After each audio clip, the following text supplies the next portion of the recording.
नमस्कार। हफ्ते का आखिरी कारोबारी हफ्ता और नई सीरीज की भी शुरुआत। यूएस मार्केट से संकेत तो आपको एटलीस्ट टेक्नोलॉजी स्टॉक्स के लिए तो अच्छे आ रहे हैं, लेकिन वहां का इकोनॉमिक डेटा थोड़ा सा वीक है। Good morning Mansi. Good morning Abhishek. Good morning Priyanka. Abhishek आज हमारे साथ होंगे अगले 2.5 घंटे। कई सारे पहलुओं पे बात होगी, लेकिन पहले यूएस मार्केट्स को ट्रैक करते हैं। यूएस मार्केट्स में कल क्योंकि हमने देखा कि अभी जो नैस्डैक से टेक्नोलॉजी स्टॉक्स के क्योंकि नंबर्स अच्छे आ रहे हैं। आप मेटा के नंबर्स देखें, उससे पहले आपको याद होगा माइक्रोसॉफ्ट के नंबर्स अच्छे आए थे और अल्फाबेट के नंबर अच्छे आए थे, और इसके चलते वहां पर टेक्नोलॉजी स्टॉक्स में तो एक अच्छा रीबाउंड देखने को मिल रहा है। लेकिन क्योंकि रीजनल बैंक्स को लेके कंसर्न है, वहां पर जरूर डाउ पर चाल रहे हैं। लेकिन कल आपने देखा कि कल मार्च के बाद नैस्डैक का सबसे अच्छा एक सेशन भी देखने को मिला। तो purely on the earnings, on the numbers आपको वहां पर तेजी देखने को मिली। लेकिन जो डेटा पॉइंट्स आया वो क्या पिक्चर ड्रॉ करेंगे, क्योंकि जीडीपी डेटा का इंतजार था वो वीक आया है, और इनफैक्ट महंगाई भी बढ़कर आई है। जो एस्टिमेशन था लगभग 3.7% का एस्टिमेशन था, बढ़कर 4% आई है। पीसीई का डेटा आज शाम आना है, यानी कल हम उस पर रिएक्ट करेंगे, और ये बहुत बड़ा इन्फ्लेशन का गाउज होता है फेड के लिए भी। सो ये सारे डेटा पॉइंट्स के बाद इस तेजी प्योरली जो आपकी अर्निंग्स पर है ये कितनी आगे सस्टेन करेगी, इसकी लेग्स कितनी होंगी।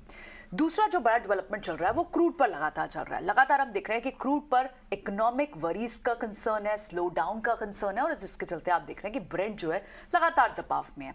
$78 तक के पास ब्रेंट चला गया था, और इनफैक्ट बॉन्ड यील्ड, लेकिन क्योंकि जीडीपी के आंकड़े कमजोर रहे उसके बाद बॉन्ड यील्ड जरूर चढ़ती हुई वहां दिखाई दी है। यूएस 10 ईयर बॉन्ड आप पहले देखें, पहले से बढ़कर 3.5% हो गई है।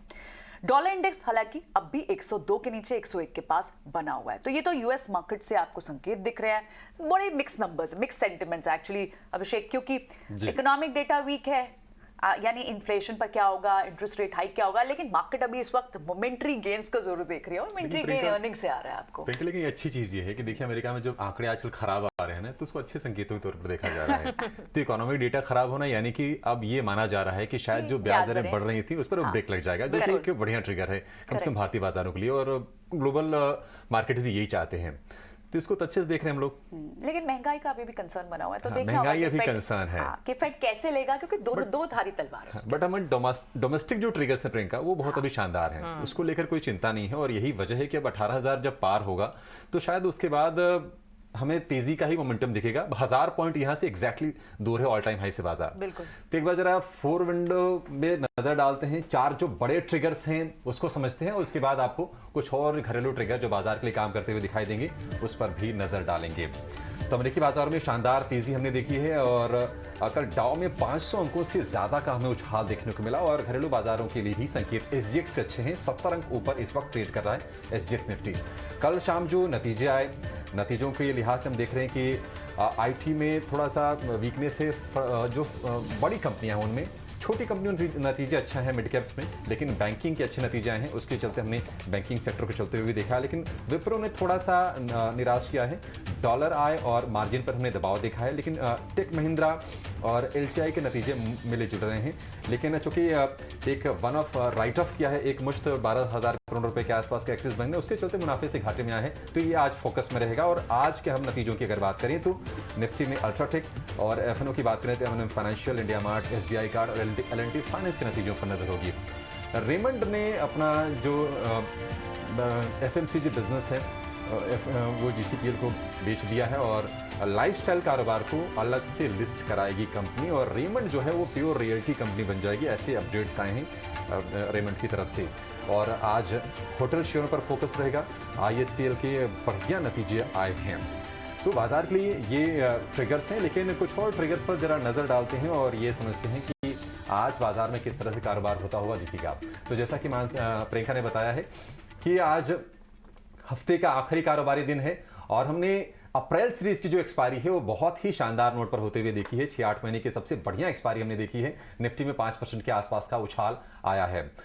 लेकिन 18,000 आज उम्मीद ये करते हैं, एसजीएक्स से जो संकेत मिल रहे हैं कि बाजार उसको पार कर लेगा, और 18,000 अगर पार कर लेगा अगर बाजार, तो कम से कम वायदा बाजार के जो आंकड़े बन रहे हैं, जिसको हम मानसी से थोड़ी देर में विस्तार से समझेंगे, वहां से 18,500 तक किसी बड़े स्पीड ब्रेकर की आशंका बाजार में हमें दिखाई नहीं दे रही है।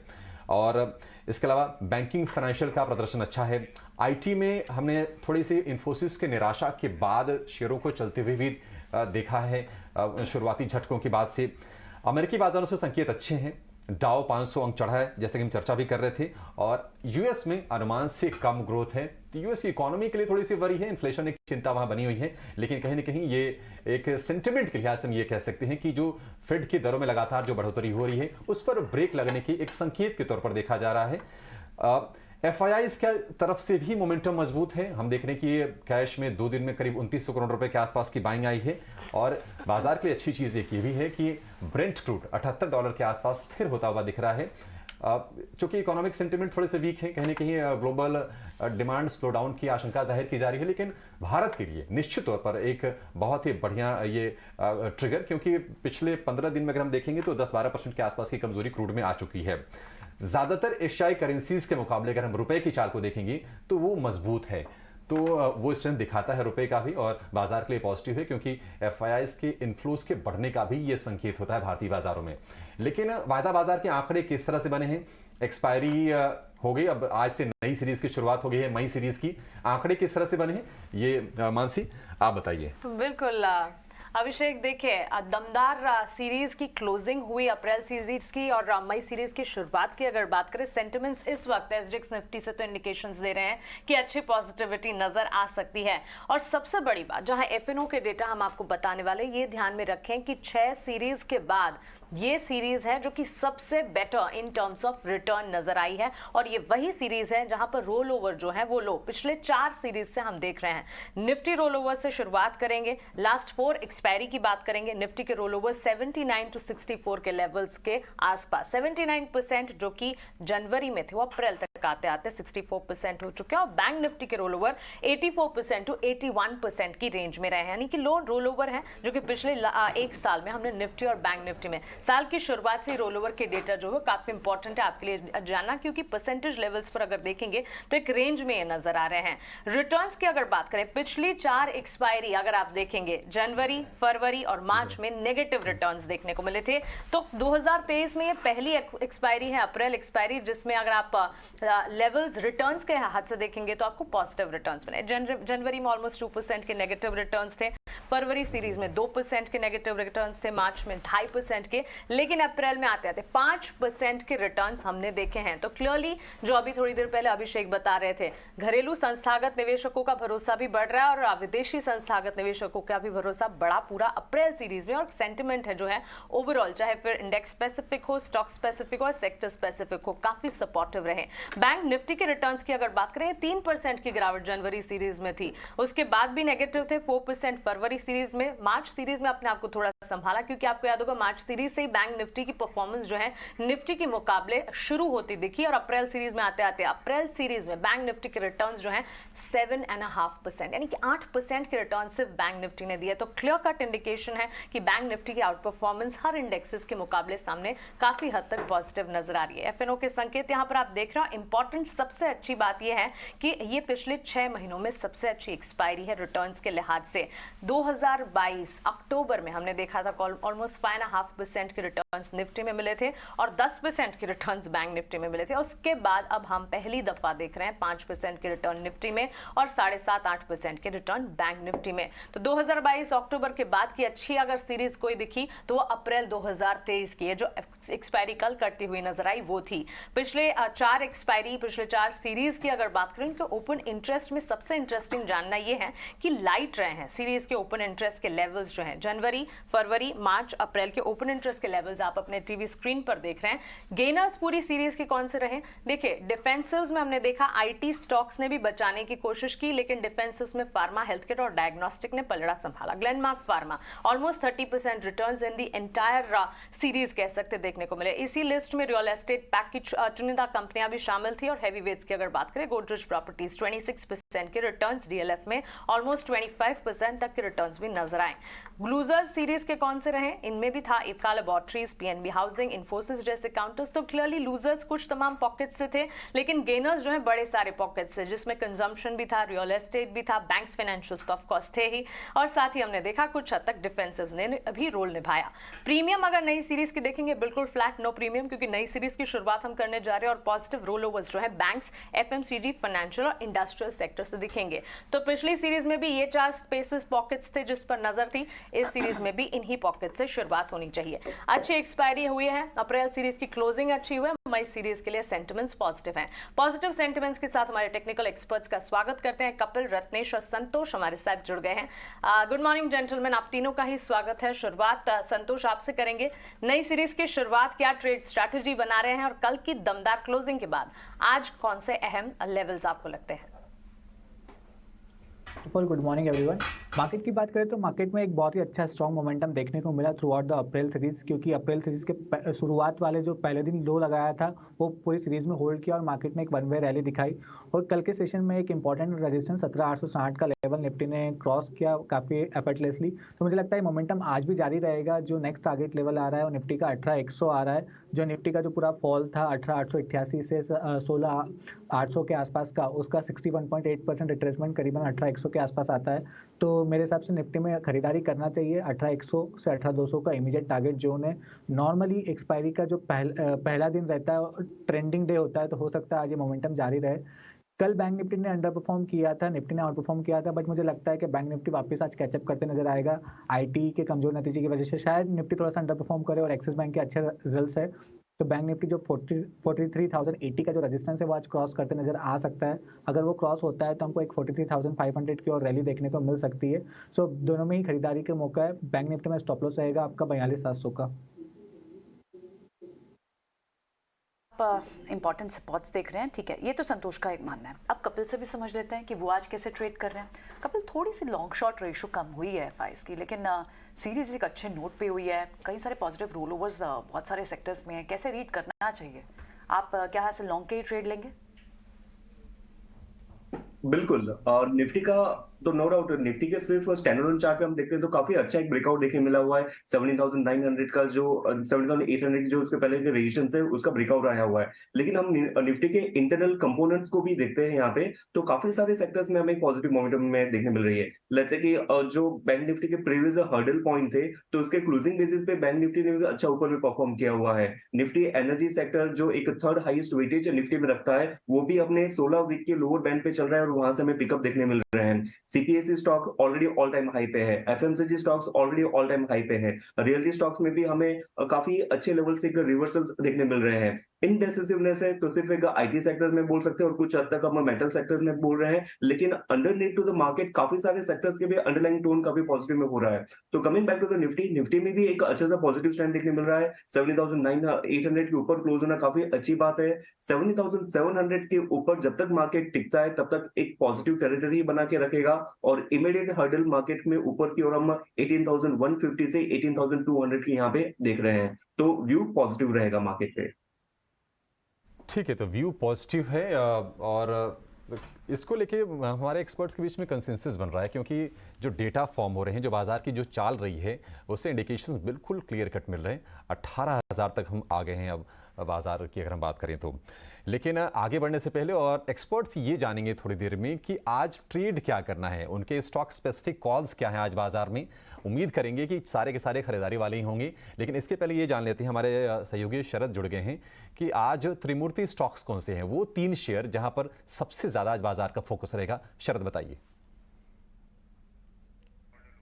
जी बिल्कुल, सबसे पहले फोकस में रहेगा आईआरबी इंफ्रा और यहाँ पे जो है इम्पॉर्टेंट अनाउंसमेंट आई है कि कंपनी को सेलेक्टेड बिडर बना दिया गया है। टोल ऑपरेट और मेंटेनेंस की जो ऑर्डर आई है एक आउटर रिंग प्रोजेक्ट की हैदराबाद में, उसको लेके एंड ऑफ कोर्स ये बड़ा प्रोजेक्ट है क्योंकि ये दूसरा सबसे बड़ा टॉट प्रोजेक्ट है देश का जो कंपनी को मिला है। ऑलरेडी जो टीओटी प्रोजेक्ट होती है मुंबई पुणे एक्सप्रेसवे की कंपनी को मिली है। इसका मतलब क्या है कि जो ऑर्डर बुक है वो लगभग 14,500 करोड़ से बढ़ जाएगा और जो मार्केट शेयर है टॉप प्रोजेक्ट्स में कंपनी का वो लगभग 37% तक बढ़ जाएगा। तो एक पॉजिटिव रिएक्शन स्टॉक में देखने मिल सकता है। दूसरा स्टॉक फोकस में रहेगा पीआई इंडस्ट्रीज़ और यहाँ पे जो है लॉन्ग स्टैंडिंग स्टॉक में जो ओवरहैंग था नए एक्विजिशंस करने के लिए फार्मा स्पेस में, उसको जो है आप कह सकते हैं एक पॉजिटिव मूवमेंट देखने मिल सकते हैं, क्योंकि अब जो है वो फोरे कर रहे हैं फार्मा सेगमेंट में और 2 एक्विजिशंस हुई है, एक फार्मा एपीआई में और एक सीडीएमओ सेगमेंट में, और एक्विजिशन कॉस्ट लगभग 923 करोड़ का पड़ा है। ऑफ कोर्स 2000 में जो कैपिटल उन्होंने रेज़ किया था लगभग 2000 करोड़ रुपए के लिए, लेकिन उनकी जो एक्विजिशन है इनस्विफ्ट लैब्स में वो जो है कंप्लीट नहीं हो पाई थी। इसके अलावा याद रखिए जो एक्विजिशंस हुई हैं अट्रैक्टिव वैल्यूएशंस पे हुई हैं। एनालिस्ट का मानना है कि ईपीएस अट्रैक्टिव है। थेरास्केम्स का acquisition 5.3 times FY22 EV EBITDA multiple पे आया है और आर्किमिका का एक्विजिशन ऑलमोस्ट 6.5 टाइम्स के जो कैलेंडर ईयर 22 का EV EBITDA मल्टीपल पे देखने मिला है। इसके अलावा डील स्पेसिफिक भी है, बात करें तो यहाँ पे रेडियंट कैश मैनेजमेंट सर्विसेज में हम देखेंगे BNP पैरिबास ने लगभग 1% स्टेक की जो है बाइंग की है और सेलर रहा है डाइवटेल इंडिया फंड। और दूसरे साइड जो है इसाब इंडिया करके कंपनी है जहाँ पे हम देख सकते हैं कि निप्पॉन इंडिया म्यूचुअल फंड ने लगभग 2% स्टेक से ज़्यादा की एक्विजिशन की है और जो सेलर है वो है PGIM म्यूचुअल फंड इंडिया, इनका लगभग 3% स्टेक होल्डिंग मार्च क्वार्टर में देखने मिला था। बिल्कुल शरद, शुक्रिया आपका ये त्रिमूर्ति शेयर्स हमें बताने के लिए। इन स्टॉक्स पर इंडिविजुअली भी बात हम करेंगे, लेकिन हमारे साथ रत्नेश गोयल भी हैं अरिहंत कैपिटल से। Ratnesh, good morning. अब आपके ट्रेडिंग आइडियाज जानते हैं, कौन से स्टॉक्स हैं आपके रेडार पर, कैसे देख रहे हैं नई सीरीज की शुरुआत, आप बताइए। गुड मॉर्निंग एवरीवन, सभी दर्शकों को सुप्रभात। डेफिनेटली अप्रैल सीरीज काफी अच्छी गई क्योंकि 3 मंथ जनवरी फरवरी मार्च हमने थोड़ा सा नेगेटिव रिटर्न देखा था। तो अगर पूरा लॉन्ग टर्म आप थोड़ा सा देखेंगे हिस्ट्री में तो कभी भी 3 सीरीज के बाद में कंटिन्यू 4 सीरीज में नेगेटिव रिटर्न बहुत कम देखने को मिला था। तो अप्रैल सीरीज में एक एक्सपेक्टेड था थोड़ा सा पॉजिटिव रिटर्न। निफ्टी का डेली चार्ट आप देखेंगे तो इनवर्स हेड एंड शोल्डर का उसमें एक ब्रेकआउट हमको देखने को मिल रहा है। तो इनवर्स हेड एंड शोल्डर का ब्रेकआउट कल उसने दे दिया तो इसका टारगेट के काफी बड़ा आता है। अगर ये एक्टिवेट हो चुका है तो मुझे ऐसा लगता है कि आने वाले दिनों में एक थोड़ा सा लंबे समय में हमको 8,500 तक के भी टारगेट देखने को मिल सकते हैं। पहला हर्डल इसको आएगा 8,150 का, जो 16 फरवरी का हाई था, वहां से एक हमको अच्छा करेक्शन देखने को मिला था। तो एक बार थोड़ा सा वहां पे बाजार जरूर पॉज लेगा, बट ओवरऑल सेंटीमेंट जो इनवर्स हेड एंड शोल्डर का बनता है, टारगेट बनता है, वो काफी बड़ा 18,500 18,600 तक का बनता है। अगर आप मई सीरीज की स्टार्टिंग में देखेंगे तो आप ऑप्शन डेटा से भी आपको ये लगेगा कि डेफिनेटली तेजी का ही सेंटीमेंट है, क्योंकि कॉल राइटर में बिल्कुल भी एक्टिविटी किसी भी तरह की नहीं है। 18,200 के पहले तक वहीं पे पुट राइटर 17,800 17,700 पे एक्टिव है। तो ये इंडिकेट कर रहा है कि कहीं ना कहीं बाजार में 17,800 17,700 के नीचे जाना है, थोड़ा सा उसको वहीं पे कहीं पे सपोर्ट मिल जाएगा। बैंक निफ्टी में आप देखेंगे थोड़ा सा इंटरेस्टिंग डेटा है, क्योंकि 43,000 पे कॉल पुट दोनों एक्टिव है। तो कौन पहले थोड़ी सी हार मानेगा इसके ऊपर डिपेंड करेगी बैंक निफ्टी की चाल। तो मुझे ऐसा लगता है मई सीरीज में थोड़ा सा निफ्टी यहाँ से परफॉर्मेंस आउट परफॉर्मेंस करना चाहिए, बैंक निफ्टी थोड़ा सा कंसोलिडेशन में जाना चाहिए। तो निफ्टी से वेटेज वाले स्टॉक्स में जरूर ध्यान लगाना चाहिए।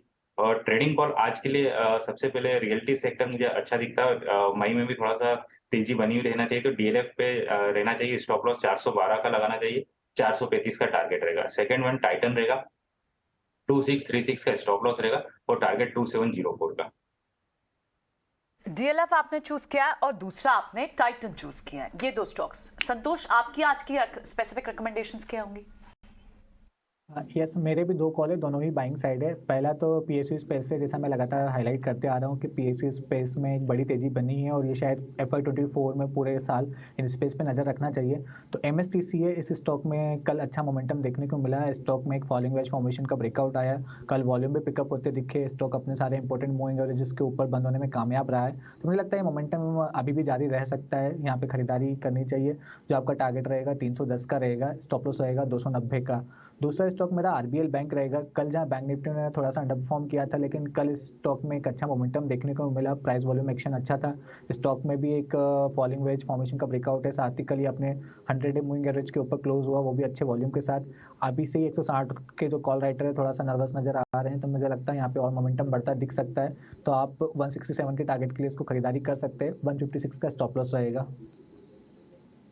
संतोष की तरफ से MSTC और RBL बैंक खरीदने की सलाह है और RBL बैंक के लिए जो उनका टारगेट है वो है 167 रुपये का, MSTC का टारगेट है 310 रुपये का। कपिल, हमने देख रहे हैं कि बैंकिंग में रोल ओवर भी अच्छा है बैंक निफ्टी की अगर हम बात करें तो निफ्टी के मुकाबले, और मोमेंटम वहीं से निकल के आ रहा है हाल फिलहाल अगर हम इस पूरे हफ्ते की अगर बात करें तो। आप ये बताइए कि आपके लिस्ट में आज ट्रेड करने के लिए कौन से शेयर हैं, क्या ट्रेड करेंगे आप? ओके, तो सबसे पहले मेरा चुनिंदा पिक रहेगा एक्साइड इंडस्ट्रीज का। तो एक्साइड इंडस्ट्रीज का मैंने एक टॉप डाउन अप्रोच किया हुआ है कि मार्केट का भी एक ऊपर के साइड ब्रेकआउट हमें देखने मिला हुआ है, और निफ्टी ऑटो का जो थोड़े दिनों पहले का एक मेजर सेलिंग पॉइंट था, उस मेजर सेलिंग पॉइंट को निफ्टी ऑटो ने क्रॉस ओवर किया हुआ है, एक मूव उसके ऊपर में दिया हुआ है। तो एक ऑटो सेक्टर के लिए पॉजिटिव डेवलपमेंट है, और ऑटो सेक्टर पहले भी काफी अच्छे से एक मूव कर रहा था, थोड़ी दिन के कंसोलिडेशन और वीकनेस के बाद में फिर से उसमें एक अपसाइड मोमेंटम हमें देखने मिल रही है। तो सबसे पहला स्टॉक रहेगा एक्साइड इंडस्ट्रीज का, जो अभी हम मंथ एंड पे हैं, तो अगर एक आध दो दिन में हमें सस्टेनेबिलिटी देखने मिल जाती है तो एक्साइड इंडस्ट्रीज के मंथली चार्ट पे हमें एक ऊपर में ब्रेकआउट देखने मिलता है, और काफी अच्छे लेवल से वो ऊपर में मूव कर रहा है। तो ओवरऑल स्ट्रक्चर मुझे निफ्टी ऑटो का और एक्साइड इंडस्ट्रीज काफी अच्छा लग रहा है। तो एक्साइड इंडस्ट्रीज में 195 जो करंट मार्केट प्राइस है, यहाँ पे हमें उसको बाय करना चाहिए। 185 का हमारा स्टॉप लॉस रहेगा, और ऊपर में हमारा टारगेट रहेगा 215 की ओर। दूसरा जो पिक रहेगा जो एक मेटल स्टॉक का है, तो मेटल स्टॉक का भी सेक्टर वाइज अभी भी साइडवेज जो पॉजिटिव मोमेंटम में चल रहा है, लेकिन कुछ चुनिंदा स्टॉक है जैसे कि जिंदाल स्टील है, तो जहां पे एक क्लियर कट ट्रेंड लाइन का मुझे ब्रेकआउट देखने मिला हुआ है, तो वहां पे आने वाले दिनों में एक पॉजिटिव मोमेंटम देखने मिल सकती है। तो वो स्टॉक अभी 578 के यहाँ पे चल रहा है, तो वहां पे हमें 560 का स्टॉप लॉस मेंटेन करना चाहिए, और ऊपर में 610 का टारगेट आते हुए देखने मिलेगा। इन दोनों कॉल की समय अवधि 1 से 2 वीक की रह सकती है। एक तो ऑटो कंपोनेंट्स एक्साइड इंडस्ट्रीज और दूसरा मेटल पैक जिंदाल स्टील पर इस वक्त हमारे एक्सपर्ट की राय। 6 कॉल्स आपके पास और सारी की सारी कॉल्स खरीदारी की, जो कि सेंटिमेंट को डेवलप कर रही हैं। आगे बढ़ते हैं, और अब कल बाजार बंद होने के बाद देखिए निफ्टी में कई सारे नंबर्स आते दिख रहे हैं। एफएनओ स्पेस की भी बड़ी दिग्गज कंपनियां, इनफैक्ट कल की अगर बात करें आईटी स्पेस की चुनिंदा कंपनियों के नतीजे आए। नतीजे कैसे रहे? आईटी सेक्टर से भी नंबर्स थे, और साथ ही सीमेंट पैक में से भी एसीसी के नतीजे आते हुए दिखे। नतीजे कैसे हैं, कल बाजार बंद होने के बाद कौन से इंपॉर्टेंट नंबर्स आए, सारी की सारी डिटेल्स देकर पूजा हमारे साथ जुड़ गई हैं। पूजा, गुड मॉर्निंग। रिव्यूज बताएं, कौन से नंबर्स कल आते दिखे? बिल्कुल, तो सबसे पहले आईटी कंपनियों से शुरुआत करते हैं। कल बाजार बंद होने के बाद विप्रो, टेक महिंद्रा और एल&टी माइंडट्री ने अपने नतीजे घोषित किए। वो अगर देखें तो विप्रो के कमजोर नंबर्स आए हैं, आय में मामूली बढ़त हुई है, मुनाफे में भी फ्लैटिश ग्रोथ ही देखने को मिली, लेकिन अनुमान से कम है। मार्जिन के फ्रंट पर एक मिस देखने को मिला है, और गाइडेंस भी वीक है। टेक महिंद्रा के भी नतीजे काफी मिक्स्ड आए हैं, मिले जुले कह सकते हैं। मार्जिन में देखेंगे तो वहां पर एक अनुमान से कम देखने को मिला, और रेवेन्यू और मुनाफा जो था वो इनलाइन था। अगर रेवेन्यू की बात करेंगे तो फ्लैटिश ही बढ़त वहां पर क्वार्टर ऑन क्वार्टर देखने को मिली है। वहीं एलटीआई माइंडट्री के नतीजे भी कमजोर ही नजर आ रहे हैं। आय में अगर देखेंगे तो वो अनुमान से कमजोर था। मुनाफा और मार्जिन के फ्रंट पर अगर देखेंगे तो नंबर्स इनलाइन नजर आ रहे हैं। ये तो हुए कुछ आईटी कंपनियों के नतीजे। एक्सिस बैंक के नंबर्स देखेंगे तो ओवरऑल इनलाइन ही कहेंगे, लेकिन जो मुनाफे का फिगर आया है वो अनुमान से काफी कमजोर देखने को मिला है। कुछ यहाँ पर एडजस्टमेंट भी हुए हैं, जिसके चलते एक घाटा दिखाई दे रहा है, और प्रोविजन में जो गिरावट आई है उसका थोड़ा बहुत सपोर्ट यहाँ पर मिलता हुआ देखने को मिला है। एसेट क्वालिटी देखेंगे तो वहां पर इंप्रूवमेंट है। तो ओवरऑल अगर बात करेंगे, एक्सिस बैंक के नतीजे ऑपरेशनली थोड़े कमजोर नजर आ रहे हैं। एसीसी ने भी कमजोर नतीजे ही घोषित किए। आय के फ्रंट पर भी एक मिस देखने को मिला, 8% की ग्रोथ वहां पर नजर आई है। मुनाफा भी अगर देखेंगे तो वहां पर 40% की ग्रोथ 40% की गिरावट देखने को मिली, और मार्जिन के फ्रंट पर भी नंबर्स वीक ही नजर आ रहे हैं। और आखिर में बात करते हैं इंडियन होटल्स की।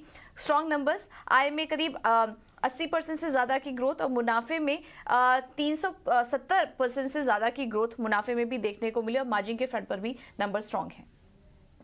ठीक है, तो आपने जो नंबर्स बताए उसमें कई सारी कंपनियां हैं जिनके नंबर्स वीक हैं, और जो स्ट्रॉन्ग सेट ऑफ नंबर्स है उसमें इंडियन होटल, वेल्सपुन जैसे स्टॉक्स हैं। एक बार लेकर आते हैं कि कौन से स्टॉक्स हैं जिनके नंबर्स वीक आए हैं, और कौन से अच्छे नंबर्स हैं, और इनलाइन कौन से हैं। सो जिस तरह से पूजा हमें डेटा पॉइंट जो बता रही हैं उसके हिसाब से एसीसी हो, एक्सिस बैंक हो, फॉर दैट मैटर आपके जितने भी आईटी कंपनीज के नंबर्स आए हैं, एलटी माइंडट्री हो, टेक महिंद्रा हो, वहाँ नंबर्स वीक आए हैं। और अच्छे नंबर्स जो आए वहाँ पर आपके नंबर्स लाइक इंडियन होटल्स के नंबर अच्छे आए हैं, वेल्सपुन के नंबर अच्छे आए हैं, अनुमान के मुताबिक ट्रेंट एग्रोटेक फूड्स और एप्कोटेक। ठीक है, तो ये नंबर्स हैं। अब ये समझते हैं कि इन स्टॉक्स में से ट्रेड कहाँ बनता है। संतोष, होटल पहले अच्छे नंबर्स पर अगर ट्रेड बनने की बात होती है तो पूरा होटल पैक बजिंग है, लेकिन इंडियन होटल्स कुछ खास नहीं चला है। क्या एक जो रेजिस्टेंस जोन में फंसा हुआ है स्टॉक, अच्छे नंबर से एक पुश मिल पाएगा ऊपर की तरफ? इंडियन होटल्स पर क्या स्ट्रैटेजी होगी? यस, इंडियन होटल की बात करें तो वैसे तो ओवरऑल परफॉर्मेंस इसमें इस महीने में 5% चला है। हालांकि स्टॉक में थोड़ा सा स्लो मोमेंटम था कंपैरेटिवली दूसरे जो होटल स्टॉक्स में। Technically actually important supply zone के आसपास है, 345 से 350। रिजल्ट्स में कोई दिक्कत नहीं है, लेकिन हो सकता है यहाँ से कोई प्रॉफिट बुकिंग आ जाए। लेकिन अगर कोई किसी वजह से भी अगर प्रॉफिट बुकिंग आती है और नीचे मिलता है स्टॉक 330 के आसपास, 325 की रेंज में, तो मेरे हिसाब से फिर से खरीदारी की अपॉर्चुनिटी रहेगी, क्योंकि ओवरऑल ट्रेंड अपसाइड का है। क्योंकि जब भी ये 345-50 का एरिया निकालेगा, हमको इसमें एक फ्रेश बुलिश मोमेंटम देखने को मिलेगा।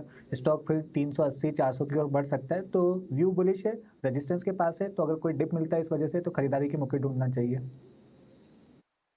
होटल्स रेकमेंड होते हुए हमने देखा है हालांकि, लेकिन सही कह रहे हैं प्रियंका, एक रेजिस्टेंस के आसपास ये शेयर दिखा है। 350 रुपये तक के टारगेट्स भी सुझाए गए हैं एक्सपर्ट्स की तरफ से। लेकिन कपिल, आपसे जानना चाहेंगे, अगर हम आईटी पैक की बात करें तो जो फ्रंट लाइनर्स हैं, टीसीएस, इन्फोसिस, विप्रो के नंबर्स कल आ गए।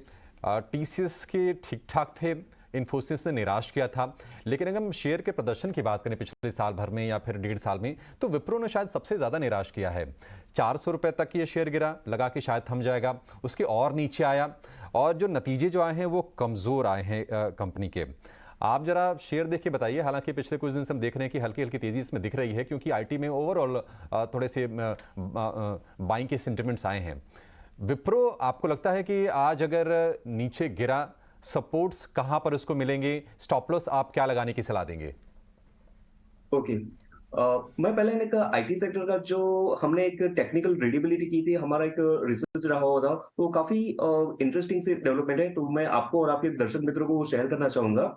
ये डेटा पॉइंट का एनालिसिस हमारा 2004 से चालू हुआ था। 2004 से लेकर 2023 तक जो अभी का जो टाइम है, तो 2004 से 2023 में आईटी इंडेक्स है, वहां पे जो हमें डिक्लाइनिंग मोमेंटम देखने मिली हुई ना, तो वो 7 बार डिक्लाइनिंग मोमेंटम हमें देखने मिली हुई है। लेकिन 7 बार में से 6 बार जो डिक्लाइनिंग मोमेंटम देखने मिली हुई, वो काफी कंसिस्टेंट डिक्लाइनिंग मोमेंटम थी। 30-35% अपने पीक से वो इंडेक्स नीचे गिरता था और वहां से इसके ऊपर हमें मूव देखने मिलता था। एक एक्सेप्शनल जो बना था वो 2007-2008 का था, जहां पे इंडेक्स 65% पर पड़ा था। लेकिन 6 आउट ऑफ 7 टाइम एक रिदम देखने मिली थी कि 30-35% आईटी इंडेक्स गिरता है और वहां पे रिबाउंड करता है। ये एक प्राइस एक्शन से एंगल था। टाइम वाइज अगर हम देखते हैं तो निफ्टी आईटी सेक्टर का अगर आप ईयरली चार्ट देखते हो ना, तो since it start, I think 2000 के साल के बाद में जब भी आईटी इंडेक्स गिरा हुआ है, 2 साल कंसेक्यूटिव उन्होंने एक वीकनेस दी हुई है। और ये अभी हो रहा है वैसा नहीं है, हिस्ट्री में 4 से 5 बार ऐसा हो चुका है कि जब भी गिरा हुआ है वो 2 साल से गिरा हुआ है। तो प्राइस एक्शन और टाइम वाइज साइकिल को देखते हुए ऐसा लग रहा है कि ये पर्टिकुलर ईयर जो है, अभी भी 1-2 क्वार्टर आईटी सेक्टर्स में काफी पेन रहेगा। Coming back to the Wipro stock one of the weakest stock रहा हुआ है आईटी स्पेक में से। एंड अभी भी जो 374 का लेवल हम देख रहे हैं, तो सारी मूविंग एवरेज के नीचे ही चल रहा है। लॉन्ग टर्म उसका हम पोटेंशियल सपोर्ट लेवल देखते हैं तो करंट लेवल से अभी भी वो काफी दूर है। तो लेट्स से कि 375 के लेवल पे भी चल रहा है। लॉन्ग टर्म सपोर्ट लेवल इसका 304 के लेवल पे आता है, जो कि काफी बहुत दूर का है। लेकिन अभी भी जो मार्केट का शॉर्ट टर्म का भी एंगल देखते हैं तो वीकनेस यहाँ पे रहेगी। और 374 से अगर रिजल्ट की वजह से इस पे ज्यादा दबाव आता है तो नेक्स्ट बेस्ट सपोर्ट लेवल हमें कुछ 360 के यहाँ पे आते हुए देखने मिलेगा। लेकिन यहाँ पे सपोर्ट पे बाय करना इज नॉट एन एडवाइजेबल। अगर आईटी सेक्टर में कहाँ पे ट्रैक्शन है तो मिड कैप स्मॉल कैप में है, लीडिंग स्टॉक में इतना नहीं है। लेकिन पोर्टफोलियो के पर्सपेक्टिव से अगर आईटी स्टॉक को एक्यूमुलेट करना हो तो एक आध क्वार्टर के बाद में धीरे धीरे से हम उसको एक्यूमुलेट कर सकते हैं। ओके, तो चलिए आईटी स्पेस पर तो ये राय आई है, धीरे धीरे एक्यूमुलेशन किया जा सकता है। और आईटी सेक्टर के लिए भी ये कहा जा रहा है कि हर स्टॉक को आप एक नज़र से ही ना देखें, क्योंकि हैवीवेट से कंसर्न ज़रूर देखने को मिली थी, लेकिन साथ ही मिड कैप आईटीज ने काफ़ी अच्छा प्ले किया है। थोड़ी देर पहले एफएनओ के डेटा में भी हम देख रहे थे, अप्रैल सीरीज में चुनिंदा आईटी कंपनियों ने काफ़ी हद तक का सपोर्ट दिए हैं। लेकिन अब बात करते हैं रेमंड और Godrej consumer product limited deal की। ये खबर इसलिए ज़रूरी है क्योंकि कल बाजार खुलने से पहले हमने आपको संकेत दिए थे कि गोदरेज कंज्यूमर प्रोडक्ट लिमिटेड जो है वो रेमंड के कंज्यूमर केयर बिजनेस में इंटरेस्टेड है और संभावनाएं हैं कि एक डील हो सकती है।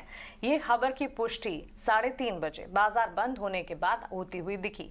तो ईटी नाउ स्वदेश ने खबर आप तक पहुंचाई और वो खबर जो है उस पर मोहर लगती हुई दिखी। रेमंड के चार्ट्स को पिछले एक महीने में अगर आप देखेंगे, स्टॉक में दमदार एक्शन, ऑलमोस्ट 50% के अपमूव्स रेमंड के स्टॉक प्राइस है। 50% से भी ऊपर की तेजी इस स्टॉक ने देखी है। इस स्टॉक के लिए या कंपनी के लिए इंपॉर्टेंट ये कहा जा रहा है कि सेगमेंट जहां पर इंपॉर्टेंट लेवल्स पर कामकाज हो रहा है उस पर तो कंपनी काम कर ही रही है, लेकिन जहां जहां कंसर्न्स है वहां पर मैनेजमेंट पिवट करने के बारे में सोच रही है। ये डील जो है वो मई तक पूरी होती दिखेगी, लेकिन डील से जुड़ी सारी की सारी डिटेल्स हमारी सहयोगी विनी हमारे लिए लेकर आई है। उनसे समझते हैं, उसके बाद एक टेक्निकल चार्ट चेक भी हमारे एक्सपर्ट से लेंगे। विनी, रेमंड कि कंज्यूमर केयर बिजनेस को लेकर गोदरेज कंज्यूमर ने अपने इंटरेस्ट तो जताए थे, लेकिन अब तो खबर भी पक्की हो चुकी है। बताइए आगे डिटेल्स क्या है, वैल्यू अनलॉकिंग कैसे होगी? एब्सोल्युटली, और दो अनाउंसमेंट्स एक्चुअली आई हुई है। पहले तो जीसीपीएल की बात करते हैं, जो जीसीपीएल ने अक्वायर किया रेमंड में स्टेक। रेमंड अक्वायर कर दिया पूरा कंज्यूमर केयर बिजनेस उनका, जो है मेनली सेक्सुअल वेलनेस और डिओड्रेंट बिजनेस। वहाँ पे दोनों की अभी जो ग्रोथ देखे, जो इंडस्ट्री ग्रोथ है वो है double digit growth. Cost of acquisition है 2800 करोड़, जो है ऑल कैश कंसिडरेशन जो जीसीपीएल देगा रेमंड को, रेमंड कंज्यूमर केयर के बिजनेस के लिए। यहाँ पे टू ब्रांड्स है, पार्क एवेन्यू और आती है दूसरी ब्रांड कामासूत्रा। और मैंने यहाँ पे जो एक्विजिशन की प्राइसिंग देखे वो कैसे हो रही है कि around 4 times that of FY23 sales है जो रेमंड कंज्यूमर केयर बिजनेस भी, उस वैल्यूएशन पे 4 टाइम्स की वैल्यूएशन पे, sales price to sales valuation पे ये डील हुई है ना। उसके अलावा बात करते हैं जो रेमंड का दूसरा अनाउंसमेंट क्या आया था।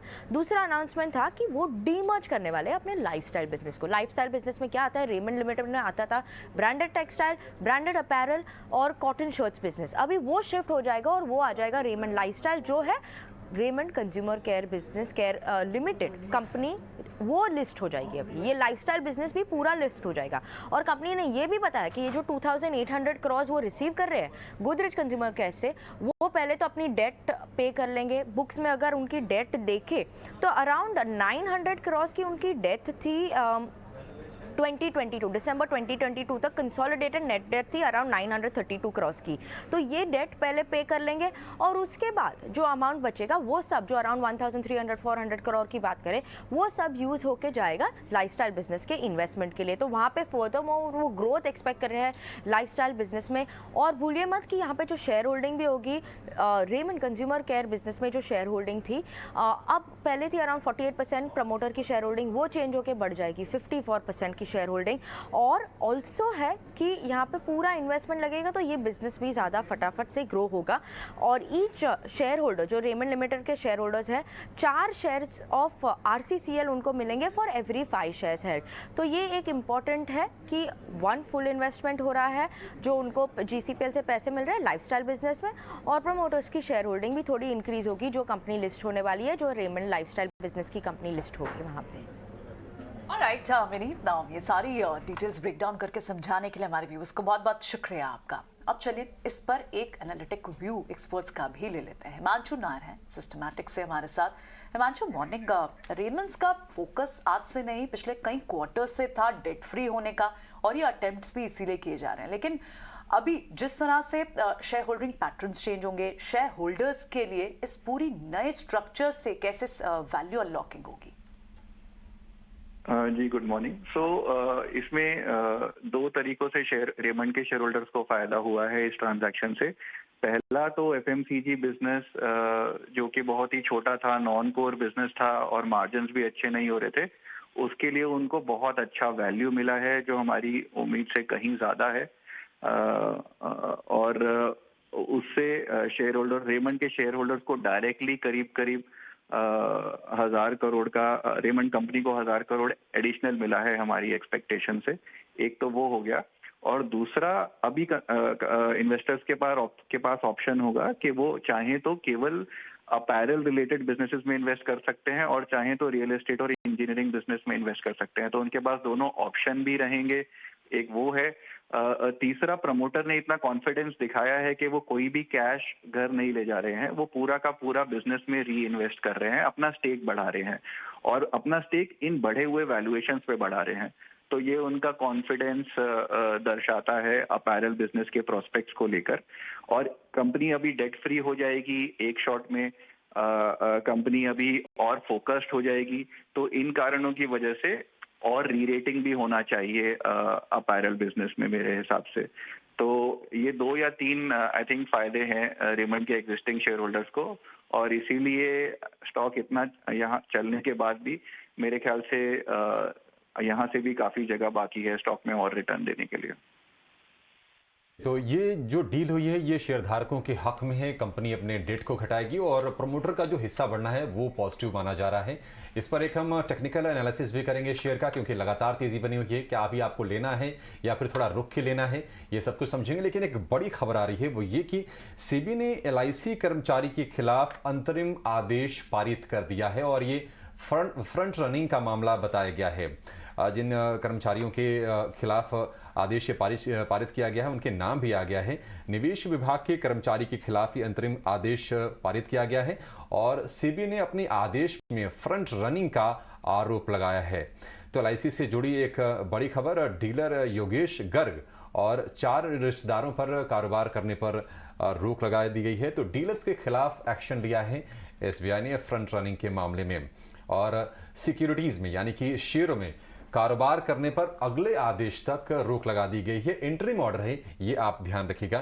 तो LIC को लेकर एक बड़ी खबर, सेबी ने लिया है एक्शन। एक छोटा सा और चलिए अब आगे बढ़ते हैं। हमारे साथ हमारे टेक्निकल एक्सपर्ट्स तो हैं ही, लेकिन हमारी टेक्निकल पैनल के साथ साथ हमारी पैनल पर हमारे फंडामेंटल एक्सपर्ट भी अब जुड़ गए हैं।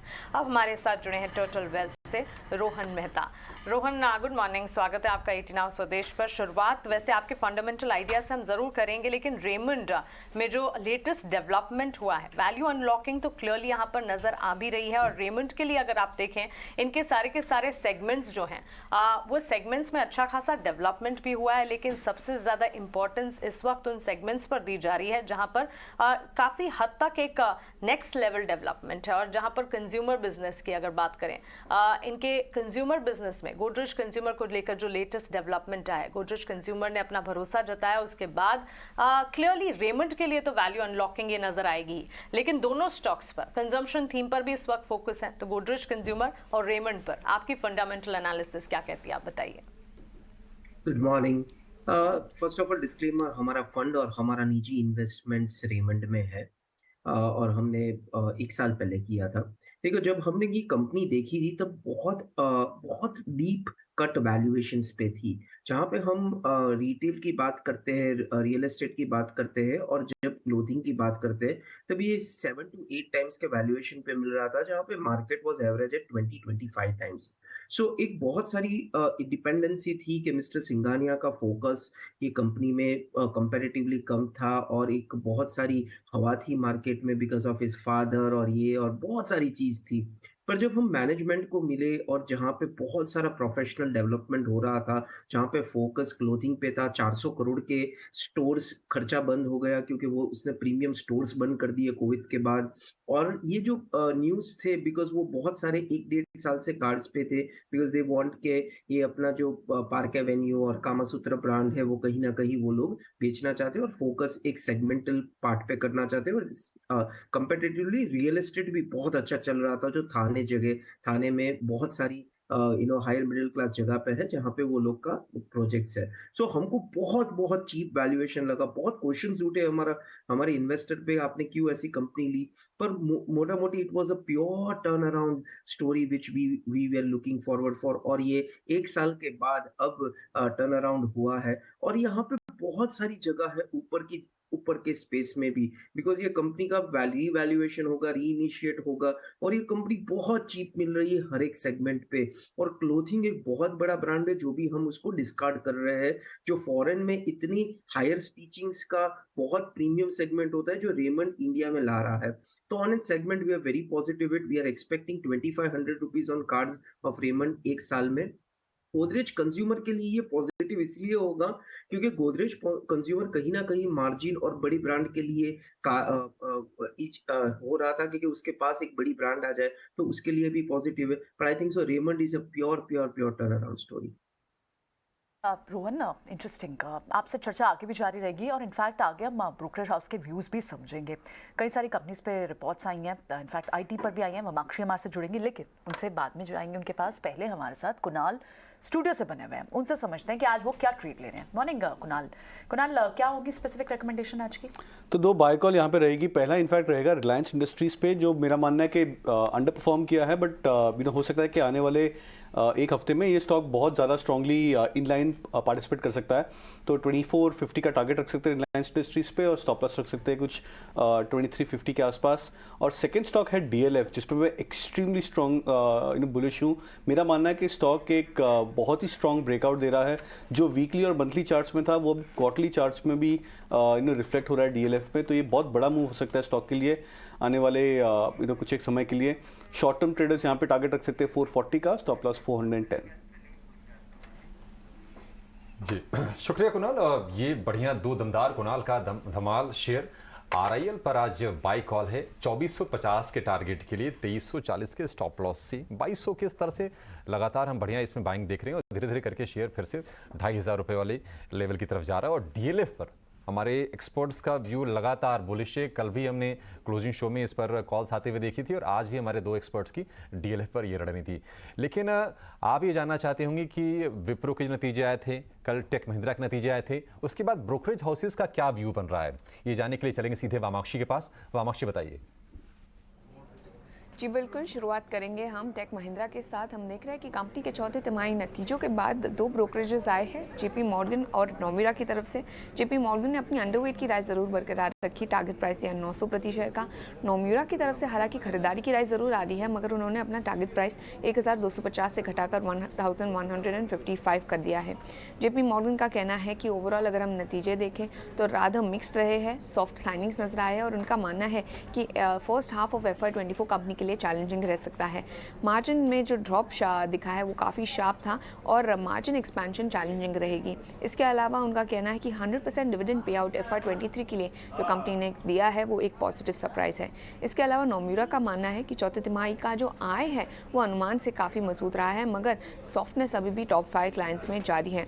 उनका मानना है मार्जिन में ज़रूर गिरावट आई है, मगर ये इम्प्रूवमेंट जो है वो थोड़ी ग्रेजुअल हो सकती है, और उन्होंने इनफैक्ट अपने FY24 और 25 के EPS अनुमान को 4 से 7% तक घटाया है, मगर खरीदारी की राय दी है हाई डिविडेंड यील्ड और वैल्यूएशंस के चलते।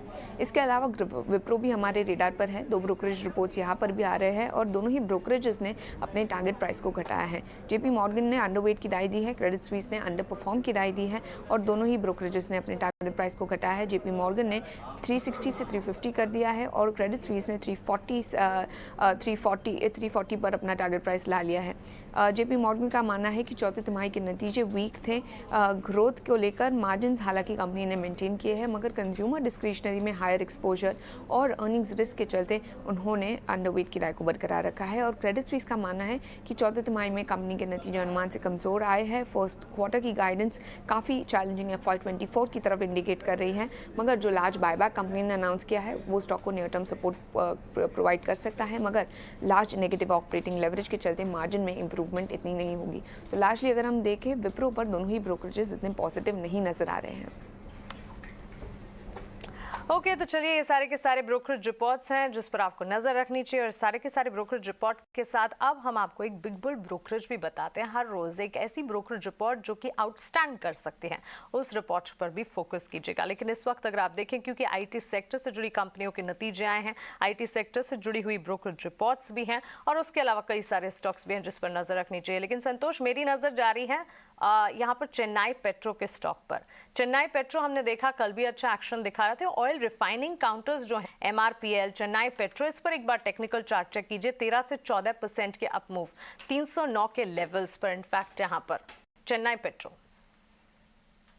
यस, ये कल के सेशन में ये थीम अचानक से मोमेंटम पिकअप करते दिखे, और कल आखिरी के सेकेंड हाफ में एक बड़ी तेजी देखने को मिली सारे काउंटर्स में। मुझे लगता है एटलीस्ट मॉर्निंग में मोमेंटम जारी रह सकता है। चेन्नई पेट्रो की बात करें तो यहाँ पे 326 327 के आसपास का जो रेजिस्टेंस है वो टारगेट अचीव होते नजर आ सकते हैं। वहाँ पर जाके कोई मुनाफा वसूली आ सकती है, लेकिन ये मोमेंटम बना मुझे लगता है आगे भी जारी रहेगा। अगर ये 327 का लेवल क्रॉस करता है तो जो इसने जो लास्ट ईयर हाई देखे थे करीबन इसने 420 के आसपास के देखे थे, वो लेवल की ओर बढ़ सकता है। तो ये मोमेंटम बना रह सकता है, तो बाय ऑन डिप की अप्रोच रखना चाहिए। इमीडिएट जो टारगेट आ रहा है 327 का आ रहा है।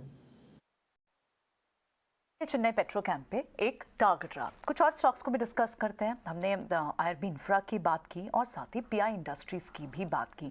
पीआई इंडस्ट्रीज में कंपनी ने 2 कंपनीज का एक्विजिशन किया है और अपनी फार्मा सेगमेंट को स्ट्रेंथन करने की कोशिश कर रही है। एक बार ये डील तो काफ़ी अट्रैक्टिव बताई जा रही है। स्टॉक प्राइस पर क्या करना चाहिए रिटेलर्स को, आप बताएं। संतोष से तो अभी बात की हमने। रत्नेश, आप बताएं, पीआई इंडस्ट्रीज को आज खरीदेंगे आप इस न्यूज़ के दम पे? पीआई इंडस्ट्री का ओवरऑल चार्ट देखें तो अभी तक लो फॉर्मेशन में था, अपने सभी की मूविंग एवरेज के नीचे ट्रेड कर रहा है। हालांकि अब ऐसा लगता है कि नीचे अपने की सपोर्ट लेवल पे आ गया है, तो मुझे ऐसा लगता है कि कहीं पे भी यहाँ पे एक स्टॉप लॉस फेवर में बैठता है, रिस्क रिवॉर्ड रेशियो फेवर में बैठता है। एक शॉर्ट टर्म टेक्निकल बाउंस हमको जरूर देखने को मिल सकता है। तो 2950 का एक स्टॉप लॉस रहेगा। मुझे ऐसा लगता है कि एक 32 रुपए तक के टारगेट के लिए 2950 के स्टॉप लॉस से खरीदी कर सकते हैं।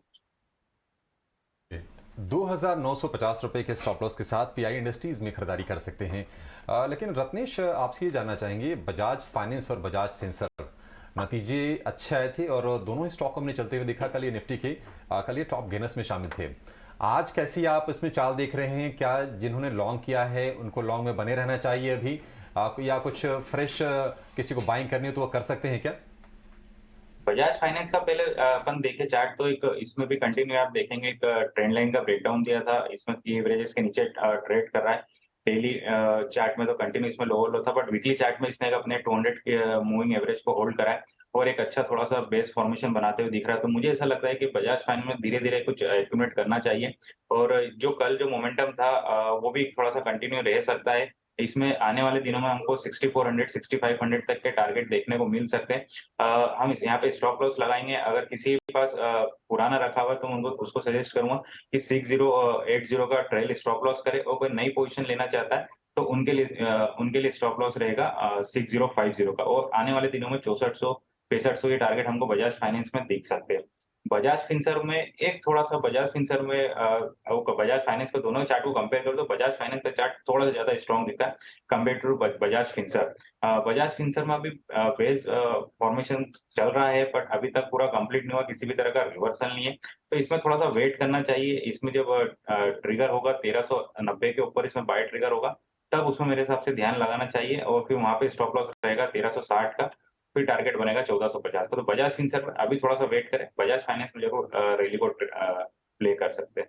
बिल्कुल। इनफैक्ट बजाज फाइनेंस और बजाज फिनसर्व, बजाज ट्विंस ही काफ़ी इंपॉर्टेंट और काफ़ी अच्छी ऑब्जर्वेशन है क्योंकि दोनों स्टॉक्स में एक्शन हमने देखा भी और दोनों कंपनियों के इनफैक्ट लेंडिंग बिजनेस की ही अगर बात करें, बीट बैंक्स और एनबीएफसीज, जो लोन ग्रोथ की ट्रेजेक्ट्री वो काफ़ी अच्छी नजर आई और इसी के चलते अगर मार्जिन में कोई डेंट या कहीं कोई कंसर्न भी है तो वो भी नजर नहीं आ रहा है क्योंकि लेंडिंग बिजनेस इस वक्त लोन ग्रोथ के चलते काफ़ी पॉजिटिव। इसमें बैंक्स भी आ जाते हैं, एनबीएफसीज भी आ जाते हैं, बजाज ट्विंस जैसे स्टॉक्स पर इसके चलते खासतौर से आपको नजर रखनी चाहिए। लेकिन IRB infra, road and infra पर कपिल आपसे राय जानना चाहेंगे। वैसे तो ऑर्डर विंस के चलते ये स्टॉक लगातार फोकस में रहता भी है और ताजा खबर यह है कि कंपनी की ऑर्डर बुक जो इसमें लगातार इजाफा हुआ है। 14,500 करोड़ की ऑर्डर बुक है और ताजा ऑर्डर विंस की खबरें भी करीब 4% की तेजी के साथ कल स्टॉक में हमने क्लोजिंग देखी थी।